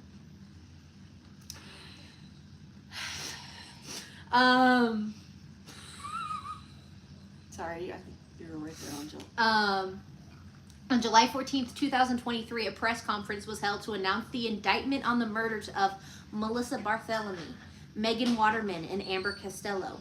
Sadly, the investigation into Maureen's murder was still being looked at. I can say with absolute joy he is being charged with her murder as well as the murders of Jessica Taylor and Valerie Mack. Neighbors are not surprised he is a killer. They knew something was wrong. A lot of his neighbors complained because they were house proud. And he was not. Yeah, you were telling me that. He kept a filthy... He didn't do really well in upkeep on his house. He lived in that house since his childhood and he never fixed it up. How can you not? It was falling apart. Apparently, when it was Halloween, the kids would cross the street to not walk in front of it because they thought it was... Michael Myers' house. Yeah, exactly. Oh, my God. Ray Tierney wasn't going to let anything slip through the cracks. He filed 300 subpoena for Rex Humerman's home. Dude. He was like, nothing is slipping through. 300. What? Okay, man. Why don't you just subpoena the whole house? Oh, he did. Like, just take it into evidence and wait till I tell you what they find in his house. When you go to start the trial, you just go to the house and show them everything. The police spent 12 days searching Rex Humerman's home. Dude, what? He had apparently about 300 guns. I'm not gonna ask. He considered himself a hunter. A hunter does not need 300 guns. That's like you were preparing yourself for the zombie apocalypse.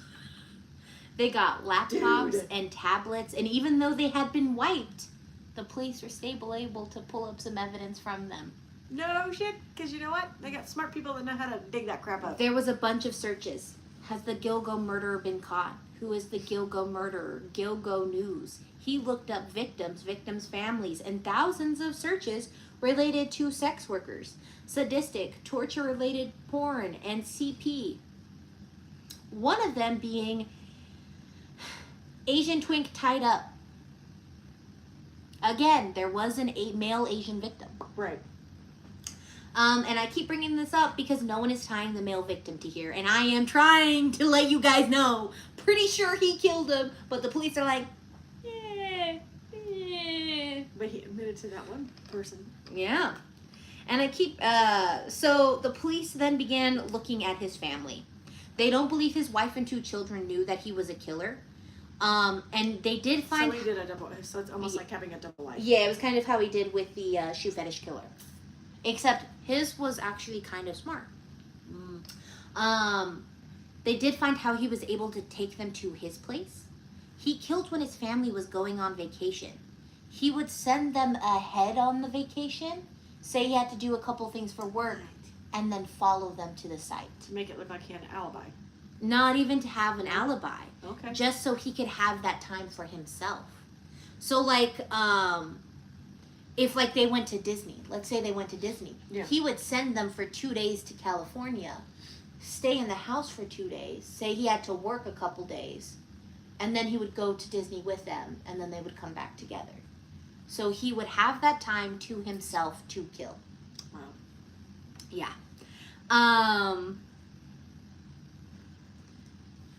Asa Elrop, his wife to this day, says he is not a killer, but she did divorce him shortly after he was arrested. She maintains he's innocent. Lady, come on.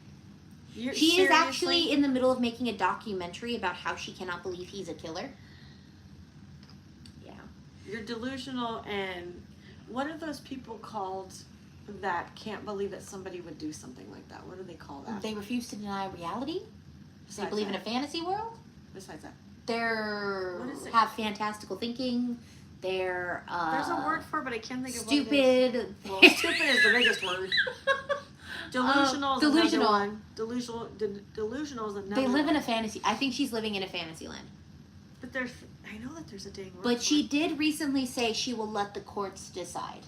If the courts determine he is guilty, she will be like, okay, he is a killer. If the courts say he is not guilty, Sweetie. Yeah. Sweetheart. Just, what's her name? Asa. Asa. Sweetie. 5 hairs. They found 5 hairs. She has also begun visiting him once a week in prison. 5 hairs. And your husband's DNA matched. How is he not the killer? Yeah. His daughter, I do believe, his daughter, I do believe, thinks he is the killer. His son, who technically is his stepson, was confused last I heard. Like, he can't process it. It's not Because it's a lot to process. Yeah, it's a 'Cause lot you're to like- process. This is your stepdad. And You see this guy take you on vacations, doesn't act abnormal. yes, exactly. It acts like normal, like nothing is going on, everything's perfectly fine, and you're not seeing the 2 sides. Yes, and what's weird for me, I don't understand how his wife, his ex-wife now, cannot believe he is not the killer, because they were able to track that every time a murder happened, his family was on vacation. Exactly. Yeah. So They were able to track that through receipts. And here's the other thing, Asa. How do you not find that? Yes, I understand he's an architect. I get that. Mhm. Architects, yes, they may have to stay behind, work Mhm. for a little bit, and then hey, I'll meet you there. But every single time, Yeah. he sent you guys ahead of time. Oh, I got to work for a couple of days. Lady, you knew where he worked. Could you not call and say, hey, yeah, is Rex in? And if they sat there and told you, oh no, He said owned was his on own company. But she could call like a business partner or Exactly. somebody and say, hey, Rex is And not technically, answering. he's not an architect. So I said he was an architect. Technically, he's not an architect. He doesn't design anything. He just makes sure things get done. He does the permits and stuff like that. He files paperwork. Right, and if he has Yeah. people that work with him because it's his own business, Mhm. but he's got partners or somebody who works with him. Okay, he's not answering his phone. All right, I'm gonna call Bob. Exactly. Hey Bob, Rex is not answering his phone. Are you with him? Well, no, he said he was going on vacation with you. Yeah. So Yeah, no, come on, do His your wife, I research. will say, I think is, she is not just delusional. Sorry, delusional.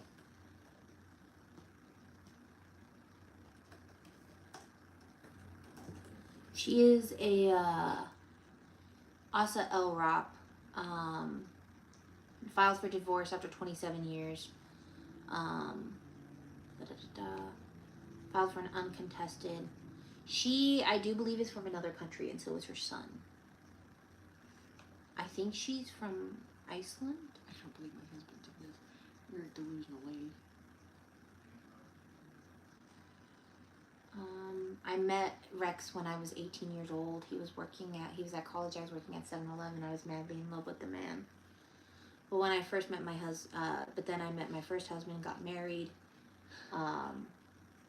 Humerman helped her as she got divorced, and she found out that she was pregnant with Rex's baby.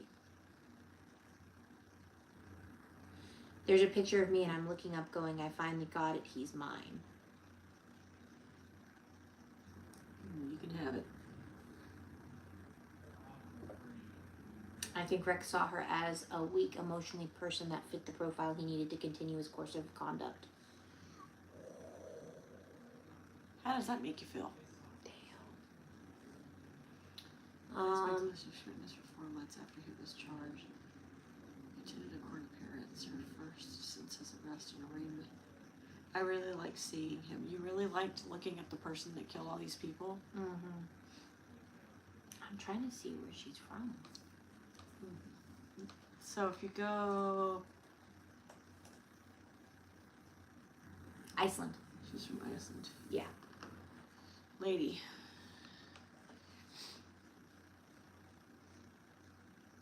really now. Yeah. Filed for divorce days after his alleged crimes came to light. I have given Rex the benefit of the doubt that he deserves. I mean, they were married for how long? 20-something years? 27 years, yeah. So I could see where she's like, I think it's hard for her to process too.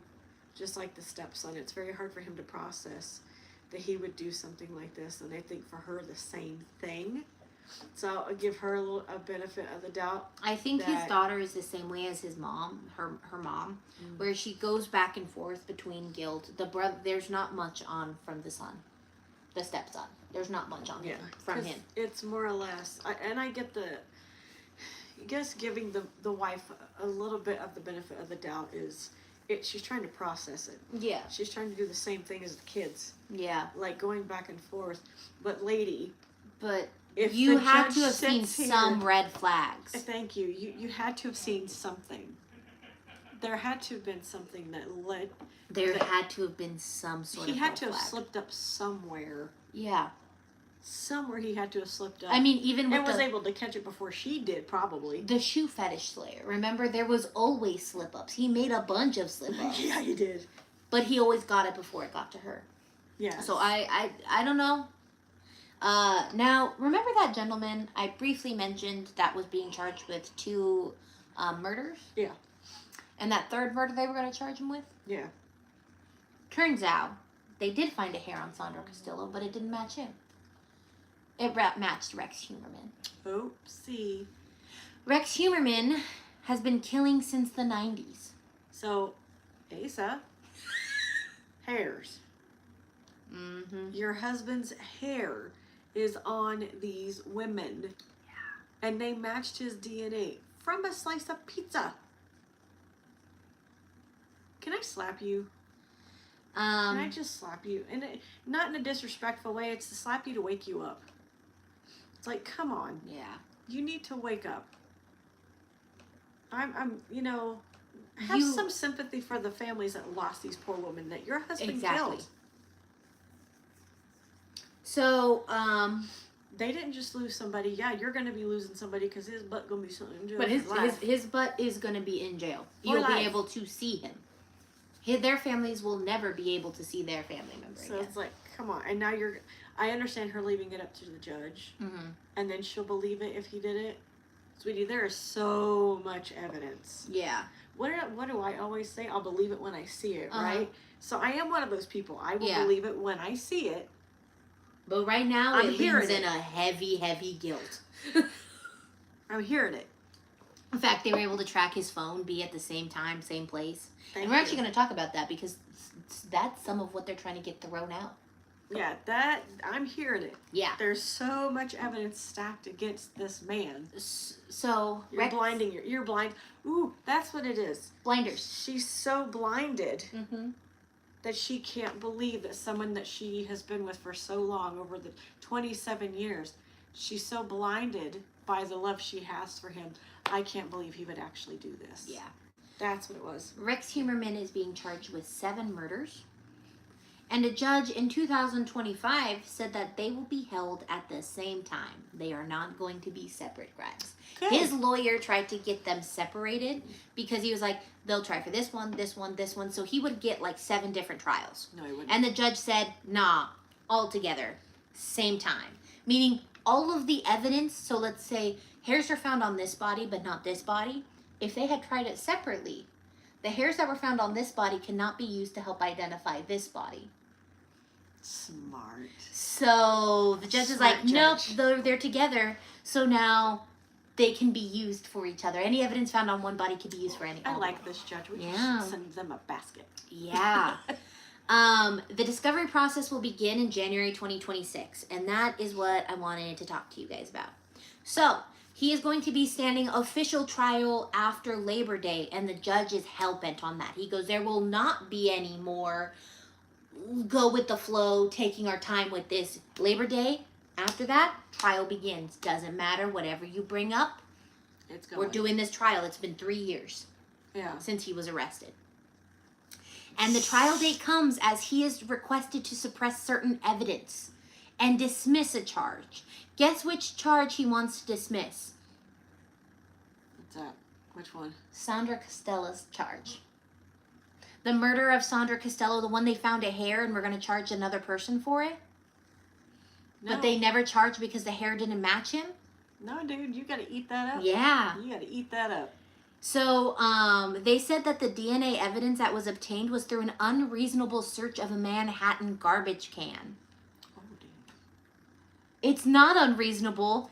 It was by the side of the road. It's free reign, dude. Exactly. Free reign. You gave up your DNA willingly. They're trying to dismiss... So what was that about a $6,000? What? Okay, so when the court officers reviewed Humerman's property after his arrest, he allegedly said of his $6,000 watch, I guess I won't be needing that. Which which they took as him admitting that he's going to be going to jail for a long time. What gave you that clue? Yeah. He also said that when they arrested him in 2023, prosecutors quoted him saying, "What is this about?" and "It's a mistake." Wow.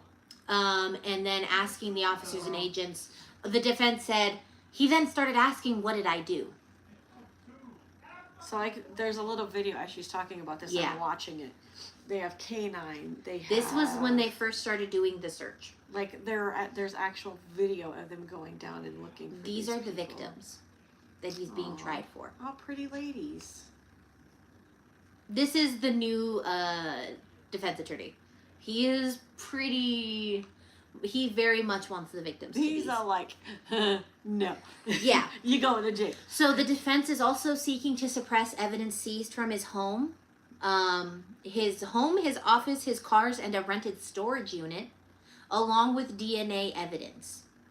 The judge has already denied an attempt by Humerman's defense to exclude DNA, but now the defense argued the DNA evidence was obtained through an unreasonable search of the trash can. No, it's not. Stop. You willingly you threw it away. So now it belongs to whoever wants it. In the same file... It's like, does the judge just have to look at him and say, stupid? In the same filing, Humerman's defense attorneys are seeking to dismiss the murder charge of the 1993 death of Sandra Costello. No, ain't gonna happen. Prosecutors linked Humerman to a hair lifted from Costello's shirt, but the defense said that is insufficient. No, it's not. This evidence, even if accepted as true, does not establish that Humerman killed her, nor that he acted with intent to cause her death. She's dead, dude. The prosecution presented no eyewitness testimony, surveillance footage, digital evidence, phone records, fingerprint impressions, confession, or a murder weapon linking Rex Humerman to the crime. The judge gave Suffolk County District Attorney's Office until March to respond to the request. So in March, denied. So the defense is going to basically come back with well, this is why we know. She was last seen with somebody. The hair was found on her in a place that only the killer would have left a hair. Mm-hmm. When it comes to the trash can is open to the public. It is not an unreasonable search and seizure.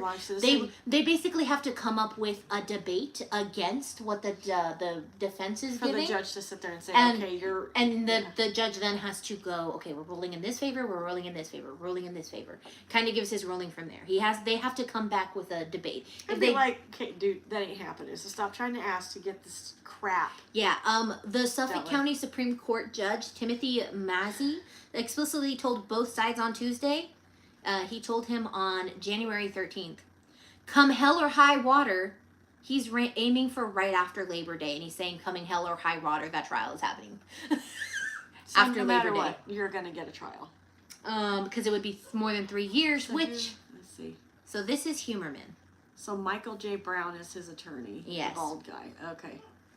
News came after his defense team filed for another batch of motions challenging much of the evidence, including 20 search warrants. Remember how he said he filed 300 search warrants? He wasn't letting nothing slip through They the are cracks. saying 20 of those search warrants are not valid. Oh, okay, but my guy, 280 of them are. Yeah, the defense says that the taking of DNA from a pizza crust, and we can see the pizza crust here, Yes. violated his constitutional right to privacy. It's not private. You threw it in the effing trash. I'm gonna get really annoyed. We with all you heard right about now. them going in our garbage, taking our pizza crust. Rex Humerman may have abandoned his pizza crust, but he never abandoned all that personal information that is now our DNA.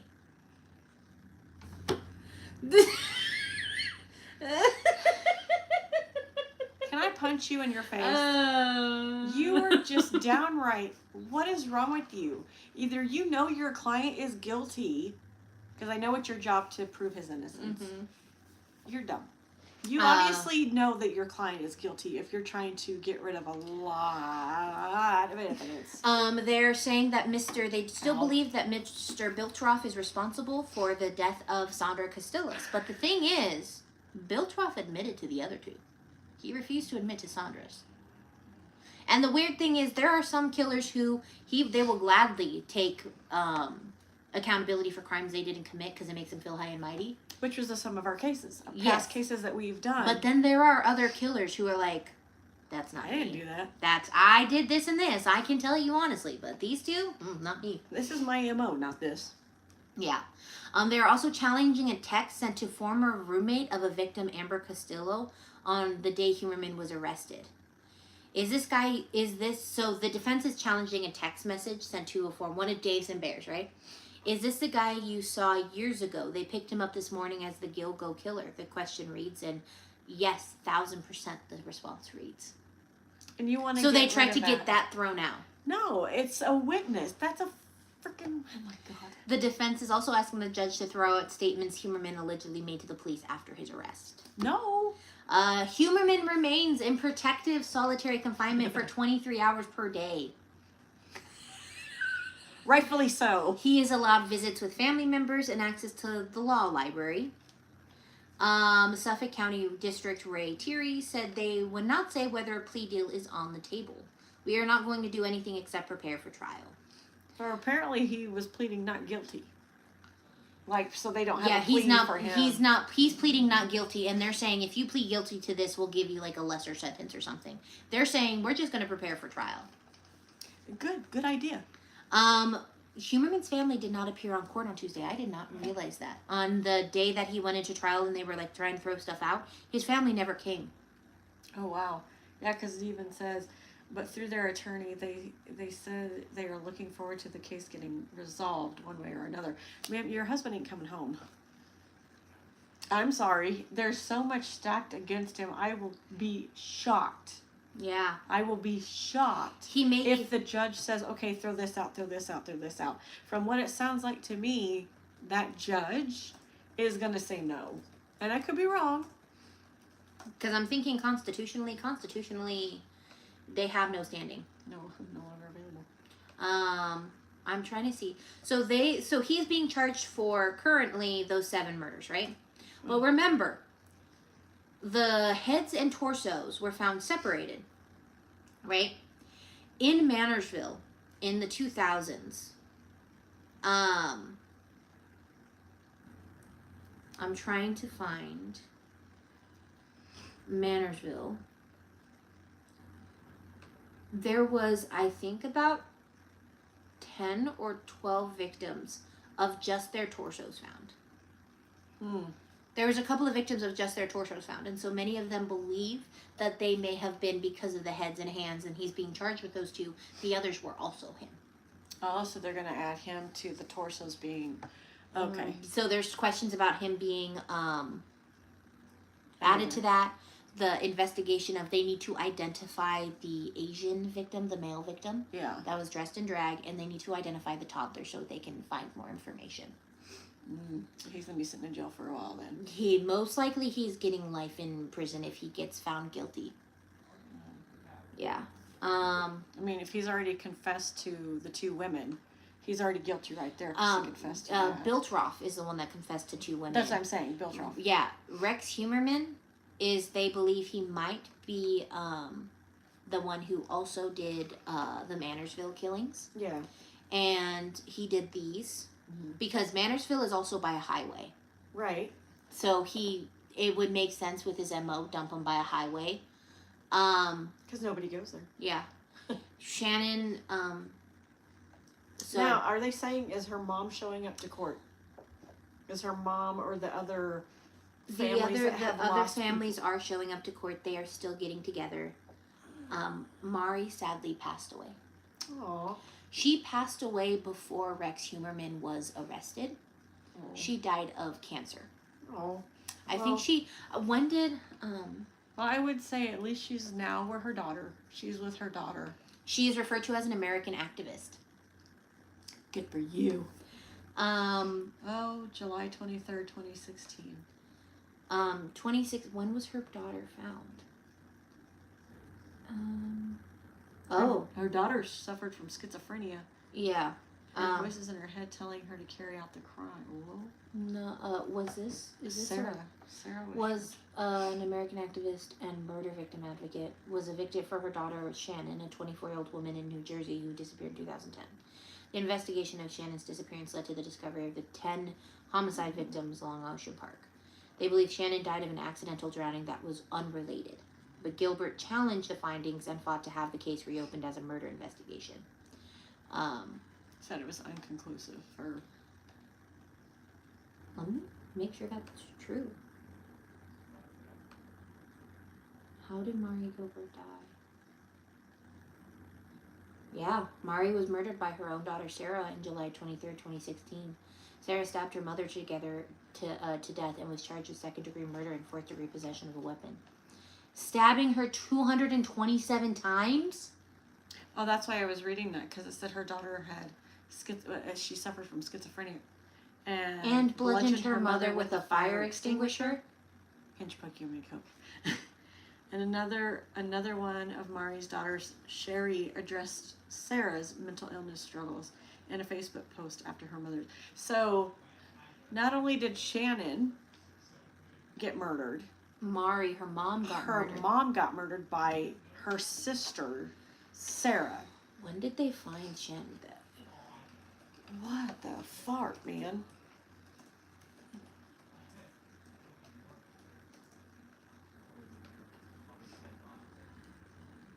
She was found December 13th, 2011. And mom passed away in 2016. And that's the thing, she never really saw justice. Which is the most fucked up thing I will ever She's seeing it now. I'm gonna say that. She is seeing it now. She's with her daughter. She is with her daughter. And those two can now be together and get the peace for each other. Yeah, she was sentenced to 25 years in life. Her daughter was. In 2017. Did she even... Oh, jeez. Pretty woman. Yeah. But no, she was the baddest of them all.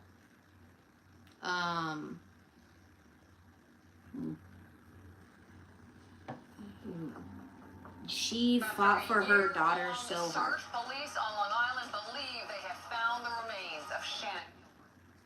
Her daughter is pretty. Yeah. I mean, all the women that were murdered all of were the victims. very pretty. They are victims and they are worth they deserve justice. I mean, they're all getting it now. They finally get to be at peace. Even the families. These were the original four. Maureen, Yeah. Melissa, Megan, and Amber. And then these are some of the seven he is being charged with. So he's being charged with these, and then he is also being charged with Sandra and Valerie Jessica Mack. And that's because they did not identify her until later. This is Valerie Mack. Who is Valerie Mack? She had ties to Philadelphia. A sex worker in Philadelphia. Atlantic City areas, according to A superseding indictment. Was unsealed on Tuesday. During Details emerged about Mac, her murder, and her alleged killer 24 years after her remains are found. They say that in November 19th, 2000, a hunter's dog discovered some of Mac's remains in a wooded area in Mannersville. Wow. The remains were in a black plastic bag wrapped in duct tape. The bag contained additional plastic bags that contains her Mac's decapitated body. Her hands had been severed from above the wrist, and the victim's right leg had been cut off from her body at the mid-calf. So they're still not saying that he killed Sarah or Shannon. Sorry. Yeah, the police have officially ruled Shannon's death, and because her mom is no longer fighting, I do believe Mari Gilbert's lawyer Yeah. is still fighting to get them to open Shannon Gilbert's case again because of that second autopsy, to rule it as a homicide, because that second autopsy said it was a homicide.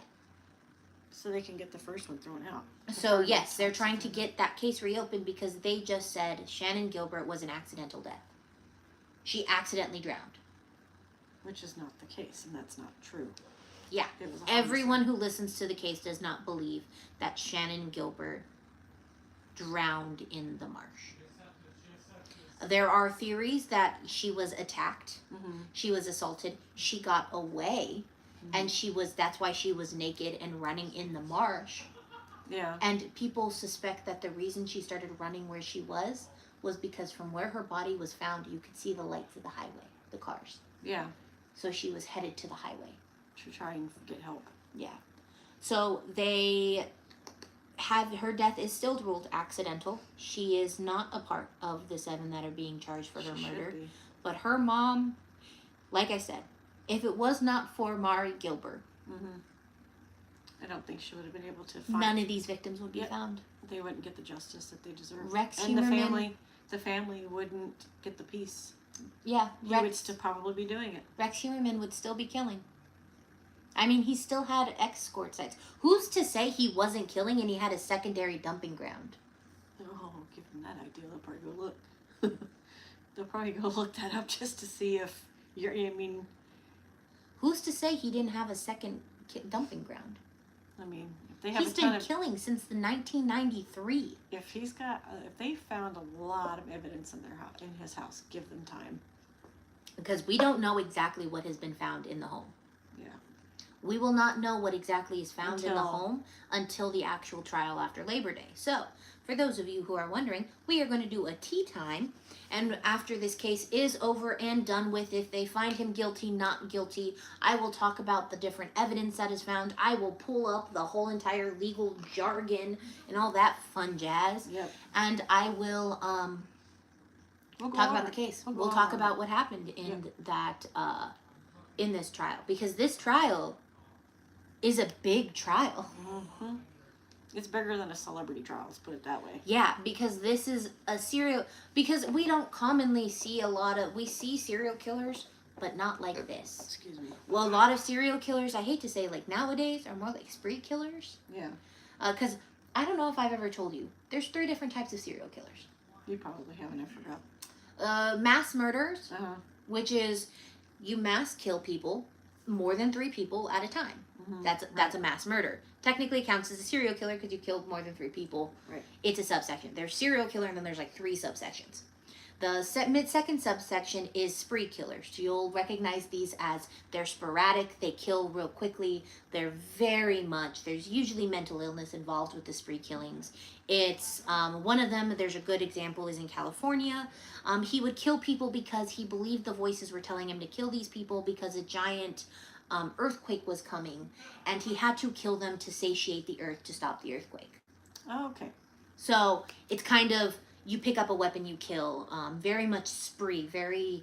I'm trying to think of a killer we've done that's very spree killer-esque. Honestly, Yorkshire Ripper is not spree killer-esque. That wouldn't be the blackout, would it? Blackout might, but at the same time, no. Let me see. I'm trying to find a list of spree killers. What? Berkowitz count as a spree killer? Fashion designer Gianni Versace, Andrew. Like, those are people that have been. Yeah. I'm trying to think.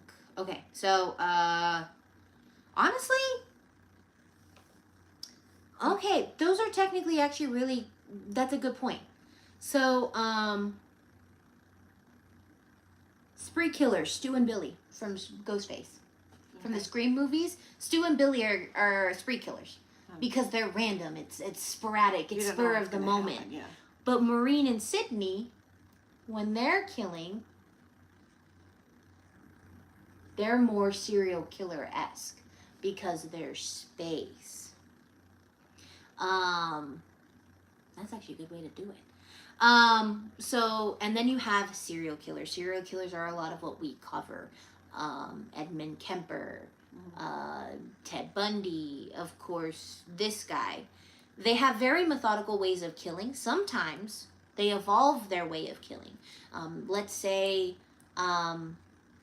they find that, okay, cool, you know what? I like strangling with my hands. Yeah. Right? They're like, okay, I like strangling with my hands. But then they do something with a rope, and then they're like, ooh, you know what? I like this. I have more control. They can evolve their kills, but it's more spaced out. It's more methodical. It's more... Yeah. And then you have your sub-genres in all of these. But there are different types of serial killers. And so we see a lot of spree killers and a lot of mass murderers now. I would say we don't see a lot of active serial killers like we did in the 70s and the 80s. Yeah. And that's probably not because they don't exist anymore. They're just probably really good at hiding. I mean, look at Rex Heuermann. The only reason he was caught was because a mom was determined to find her daughter. How many other victims are there? Are we boring you? How many other women have been killed by serial killers that have good hiding spots? I mean, you also have to find the right victimology, right? Sex workers, still really good victimology. But think about it this way. How many missing and murdered Indigenous women are there? There are hundreds of thousands of missing and found murdered Indigenous women on the regular. But there's not an FBI database. There's no way to track it. Once they're no longer on the reservation, there's nothing much they can do. They're a perfect also opportunity. I mean, what, in Tucson we had a girl who was, there was a group home, what? Oh, let me see if I can find the case. I showed my computer and then I found this, remember this case.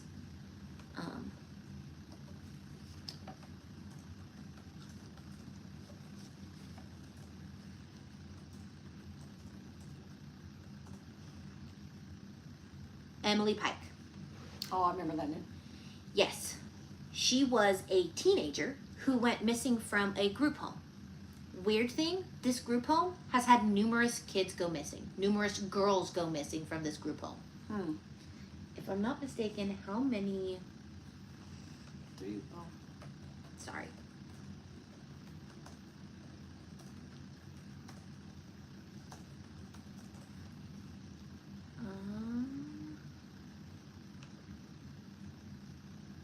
Yeah, her case is still unsolved, and it was like a year ago, in 2026. I'm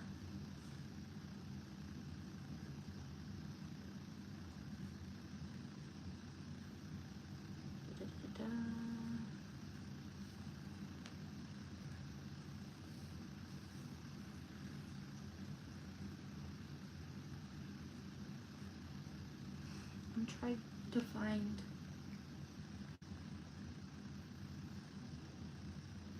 Yeah, I don't know. Sacred Journey Missing Girls, that's what it is. Because I remember hearing there was somewhere along the lines of, in the past,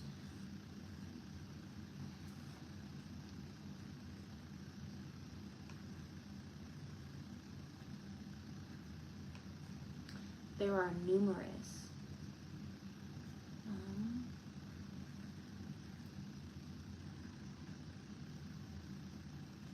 116 were recorded in the U.S. Department of Justice Federal Missing Persons.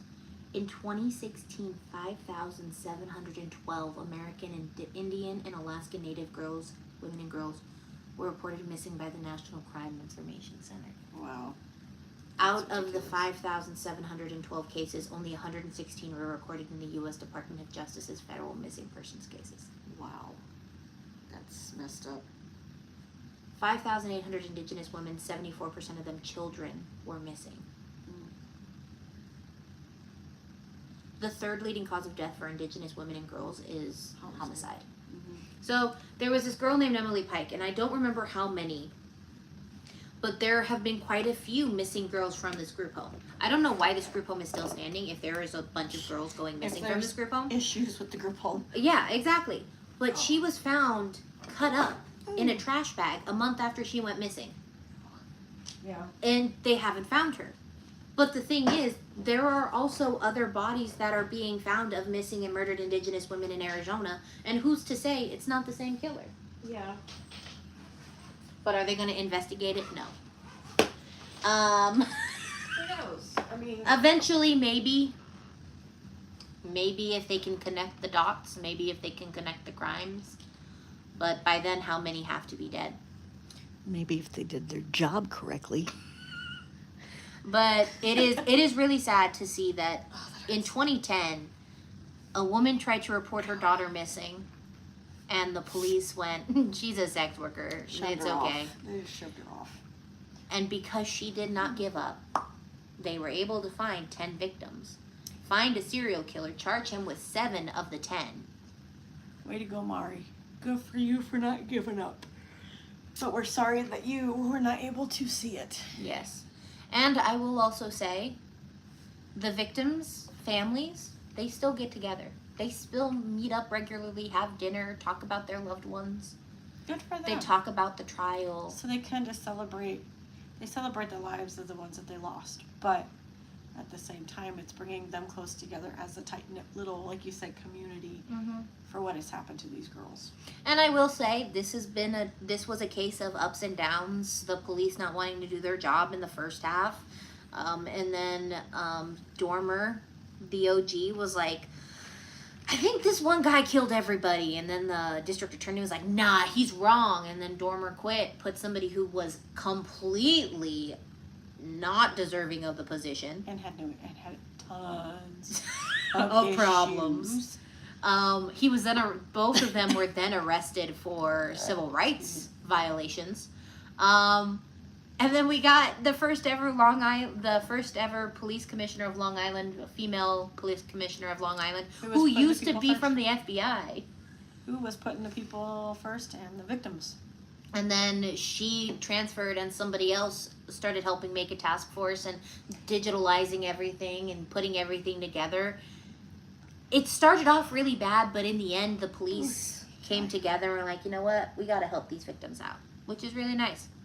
It's sad. It took them, 13 years?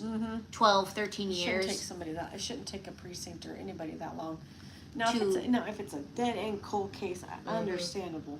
But if you have all the evidence in 2011, in they front of literally had the truck and a description of them. And in 2022, that is what they used to help start tracking Rex Humerman. Yeah, so way to go, Bear. Yeah. Honestly. Way to go, Bear and Dave. Way to go, guys. You guys were the first ones. You knew what you were doing. I love how their text messages that's them. They texted each other. That was their text messages to each other of, hey, is that the guy you saw? 1,000%. Can I get that thrown out? No. That's eyewitness, you numbnuts. I will also say it was really sad because when I was watching this documentary, I think it's Missy, Maureen's sister, they had yet to charge him with Maureen's death. So Missy's like, I hope I can get justice. I hope I can finally be able to put my sister at rest, that her murderer is caught.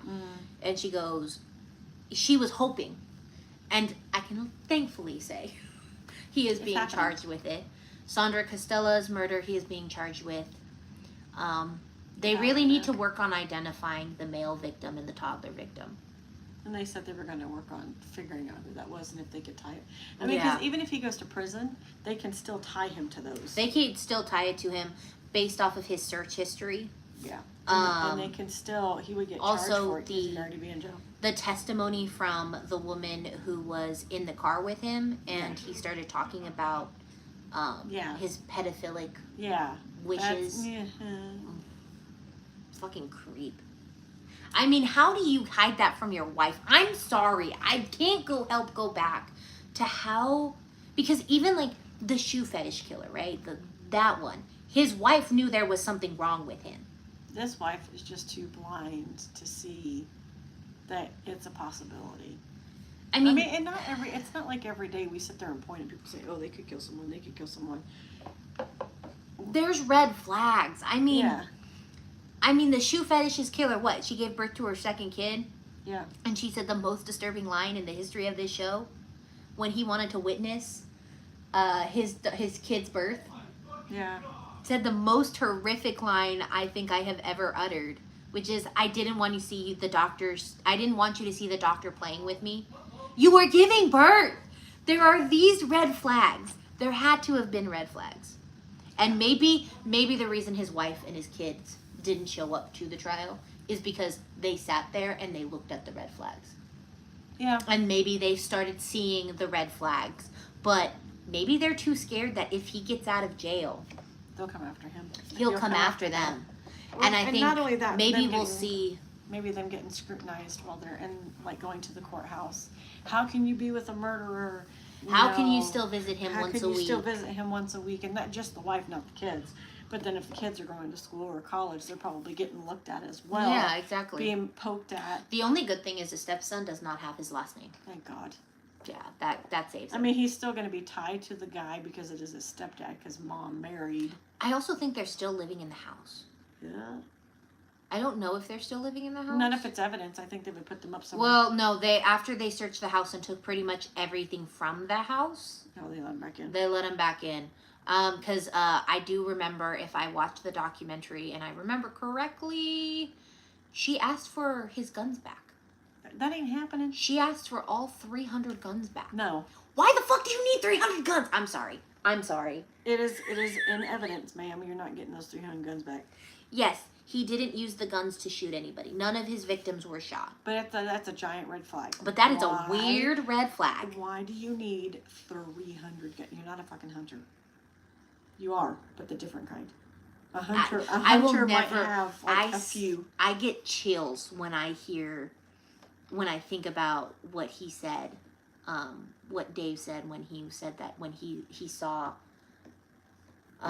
Rex lock onto Am, onto Amber. her, and it was like a hunter locking onto prey, and that just And gives that me poor the girl, chills. that's the last look she sees of that man. Well, no, because 2 weeks later, she then gets in the car and she forgets her ID. She doesn't bring her ID, her phone, or anything. Well, no, just that evening, let alone knowing Yeah. that dude's looking at you like, it's fine, I'll get you. And I wonder if maybe she wasn't going to go with him. Like, the reason she left her phone and ID was because he was like, hey, I'm sorry.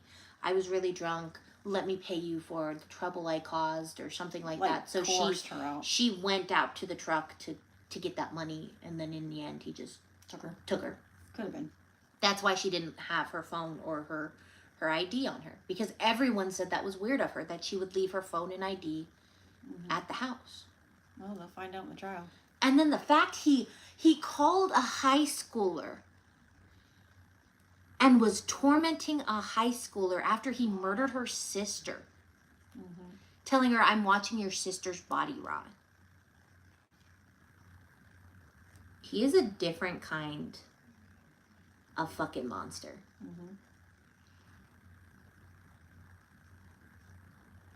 I mean, not even Ted Bundy did that, and Ted Bundy was a fucked up monster. Yeah. Yes, he were. So that is the Long Island serial killer. The next episode you will see us in is a Q&A. Yes. Yes. What? Was that him? Okay, that was him. That was. Actually, we might have to cancel that Q&A.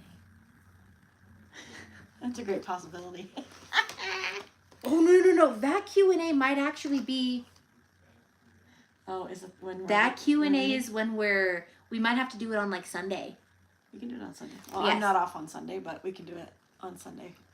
Or we can do it... Because because I'll be working 9 to 6 then. Yeah, So what because if we do it? it's the 30th. So what if we move it? Because the only other day I have off is a Wednesday or Saturday. We could do the Q&A when we're driving. But then you got to ride with me. And then John has to. Oh, that's what we were doing That's what we're anyways. yeah, so the animals. Retard. We'll do a Q&A when we're driving together. So it might be a little glitchy. Might get a little glitchy. We'll do a Q&A We when have we're a little cup thingy right there, so Yeah. we don't. It'll be hands free, folks. Hands-free. because the day that we were going to be doing the original Q&A, we are actually loading up the U-Haul and starting our drive. Yeah, we're gonna be moving. So we'll. And who knows, because we're leaving at like 1 or 2 in the morning. She's unexcited. I'm excited. I'm trying. Well, I'm excited you about know the what we move. could do? It's not the whole getting up at 1, 2 o'clock in the morning. You know just what to we could leave. do? By the time we get to New Mexico, Stop La at Dutch Cruces, we can stop at Dutch Bros. Justin and John could just continue on their way because Justin don't want to stop. True. There And is we're gonna I've have a seen dog a and a Dutch cat. Bros in Las Cruces. And then we're gonna have a dog and a cat, so we'll have to stop. Yeah. Ooh. We can get Dutch Bros because Yeah. I'm not getting my Dutch Bros fix at 5 a.m. So let's get us something to eat while we're doing that from Dutch Bros. Let's get breakfast. That'd be fun. Okay. Yeah. Okay, I like it. We Excuse. have a plan. We are getting this. And I think that when we get a little closer to Kansas, we'll probably That's when we'll do the we'll Q&A. do Q&A because we don't want to try and do it from here to there because it's gonna be glitchy, And cell too towers. all Because that crap. honestly, if we leave at like 1 a.m. and it's a... How long is it? Let me pull up the map. Because we're gonna have the address on our phone, on your phone, somebody's phone, Yeah. and then we'll catch up with them because they'll probably have to stop for gas at some point. Yeah, because we have to get us a rental when we get up there. Okay, 15 hours and 45 minutes. It's a long drive. So if I start at 1 a.m. Not 1:10, 1 a.m.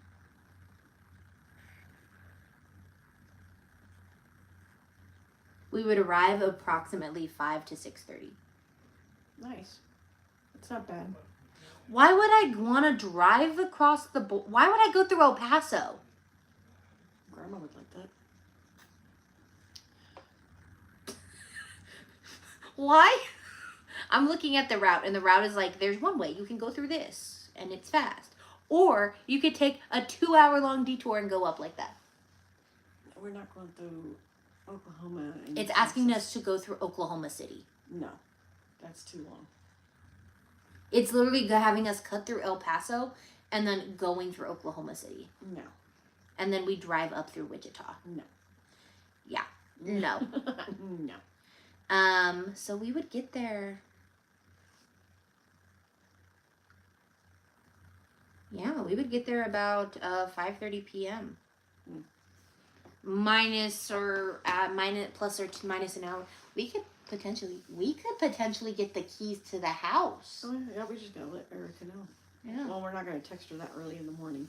No, we'll text her when we're there. Like if we're halfway there and it's freaking, we cross the New Mexico border. Because the longest part of a drive from Arizona to Kansas is New Mexico. It's fucking huge. Not only that, there's nothing. Also, on top of it, Oklahoma is like an hour drive. When you drive through the panhandle like we are, it's literally an hour. My favorite place to drive through in Oklahoma is Hooker.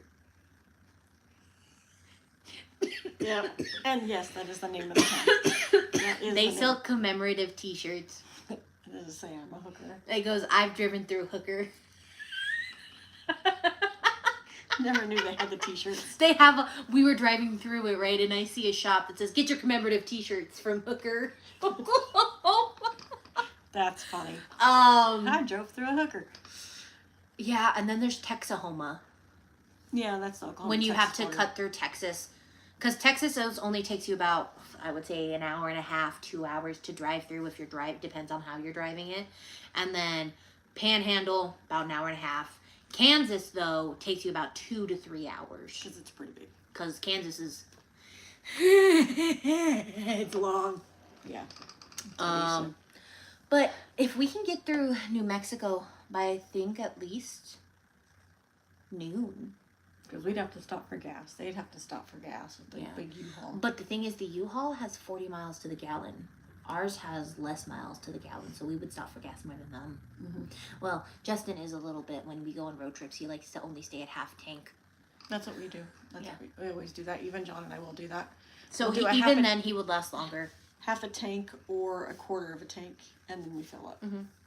We do the same thing, and I'm not knocking that. I think it's actually really smart because driving through the New Mexico plains, basically, it is a lot of flat. Mm. It is very flat. And this, can we stop in Corona, please? I want to go to the general store in Corona, New Mexico. Well, So bad. I just want to go in the Corona, New Mexico. I don't know why. we'll see what they say. Justin said we could, and then he was like, no, we're still driving through. And then we drove by again, and I was like, can we go? And it was closed. Oh. If you don't know, if you've never been, Corona is actually technically classified as a village. It is super small. You literally, from the beginning to end of Corona, it is like 2 to 3 minute drive. It is small. One 4-way stop, and there you go. It's not even a 4-way stop. Oh, there's nothing. It literally has like the firehouse and the school are the same building. Oh, wow. The reason I want to go to the general store is because it's super small. Hmm. It's because it's so small, and I'm like, I just would like to go. It's so nice. It's so cool. It's so tiny. And then we always stop at a gas station in Vaughn, and it's always like, see you again. Thank you for visiting Vaughn. And I'm like, oh my gosh, it's my 4th time in the city. Thanks for telling us to come back. We will be. At some point. And like I think last time we drove through it was January. And I was like, I'll see you in about 3-4 months. No, February, because you guys are coming back after Jasmine's birthday. No, did we come back in February?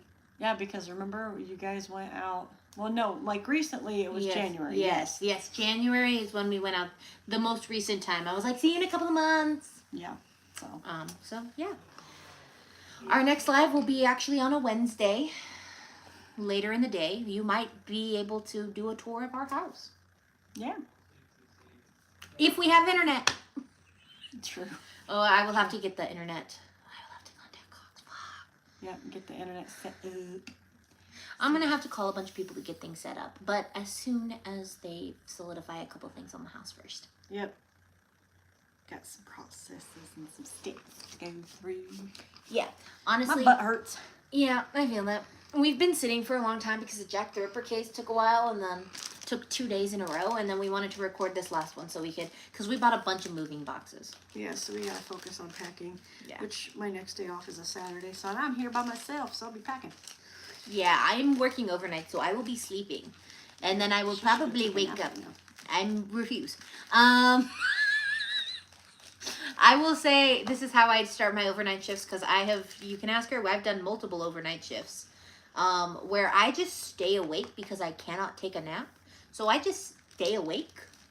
Yep. And then I just come home and I pass out. Yep.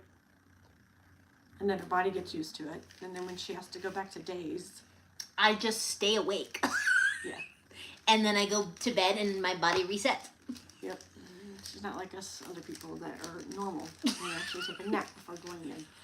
All right, guys. We Naps will are for definitely suckers. see you in the new place. We will see you. See you in the new place. Yeah, we will see you. Wait, when is our next Q&A? Do we have a Q&A in February? I think we have a Q&A in February. Or we had one last month. Remember, this is in March. So if you We do not have a Q&A. Oh, that's in January. yeah, we have one at the end of February, but again, Yeah, we have one on the 23rd. yeah, because right now the day that we are recording this is February 11th. Yeah, so we actually have one coming up. We have one coming up And on then- the 23rd. But again, this is being pre-recorded Recorded. for March, Yes. March 22nd. And this is after all of ours that are recorded for May. So Yeah. So there you go, folks. We will see you in. the next time we see you, we will be live. Yep, we'll go back to being live once a week. Ah! Once a week. All right, guys. Thanks for Bye, joining. guys. Bye. Ew. Ew. Yeah. Okay, are you okay? Don't worry. This is called old woman walking. Oh, I am in pain. It hurts to sit. So do Bye.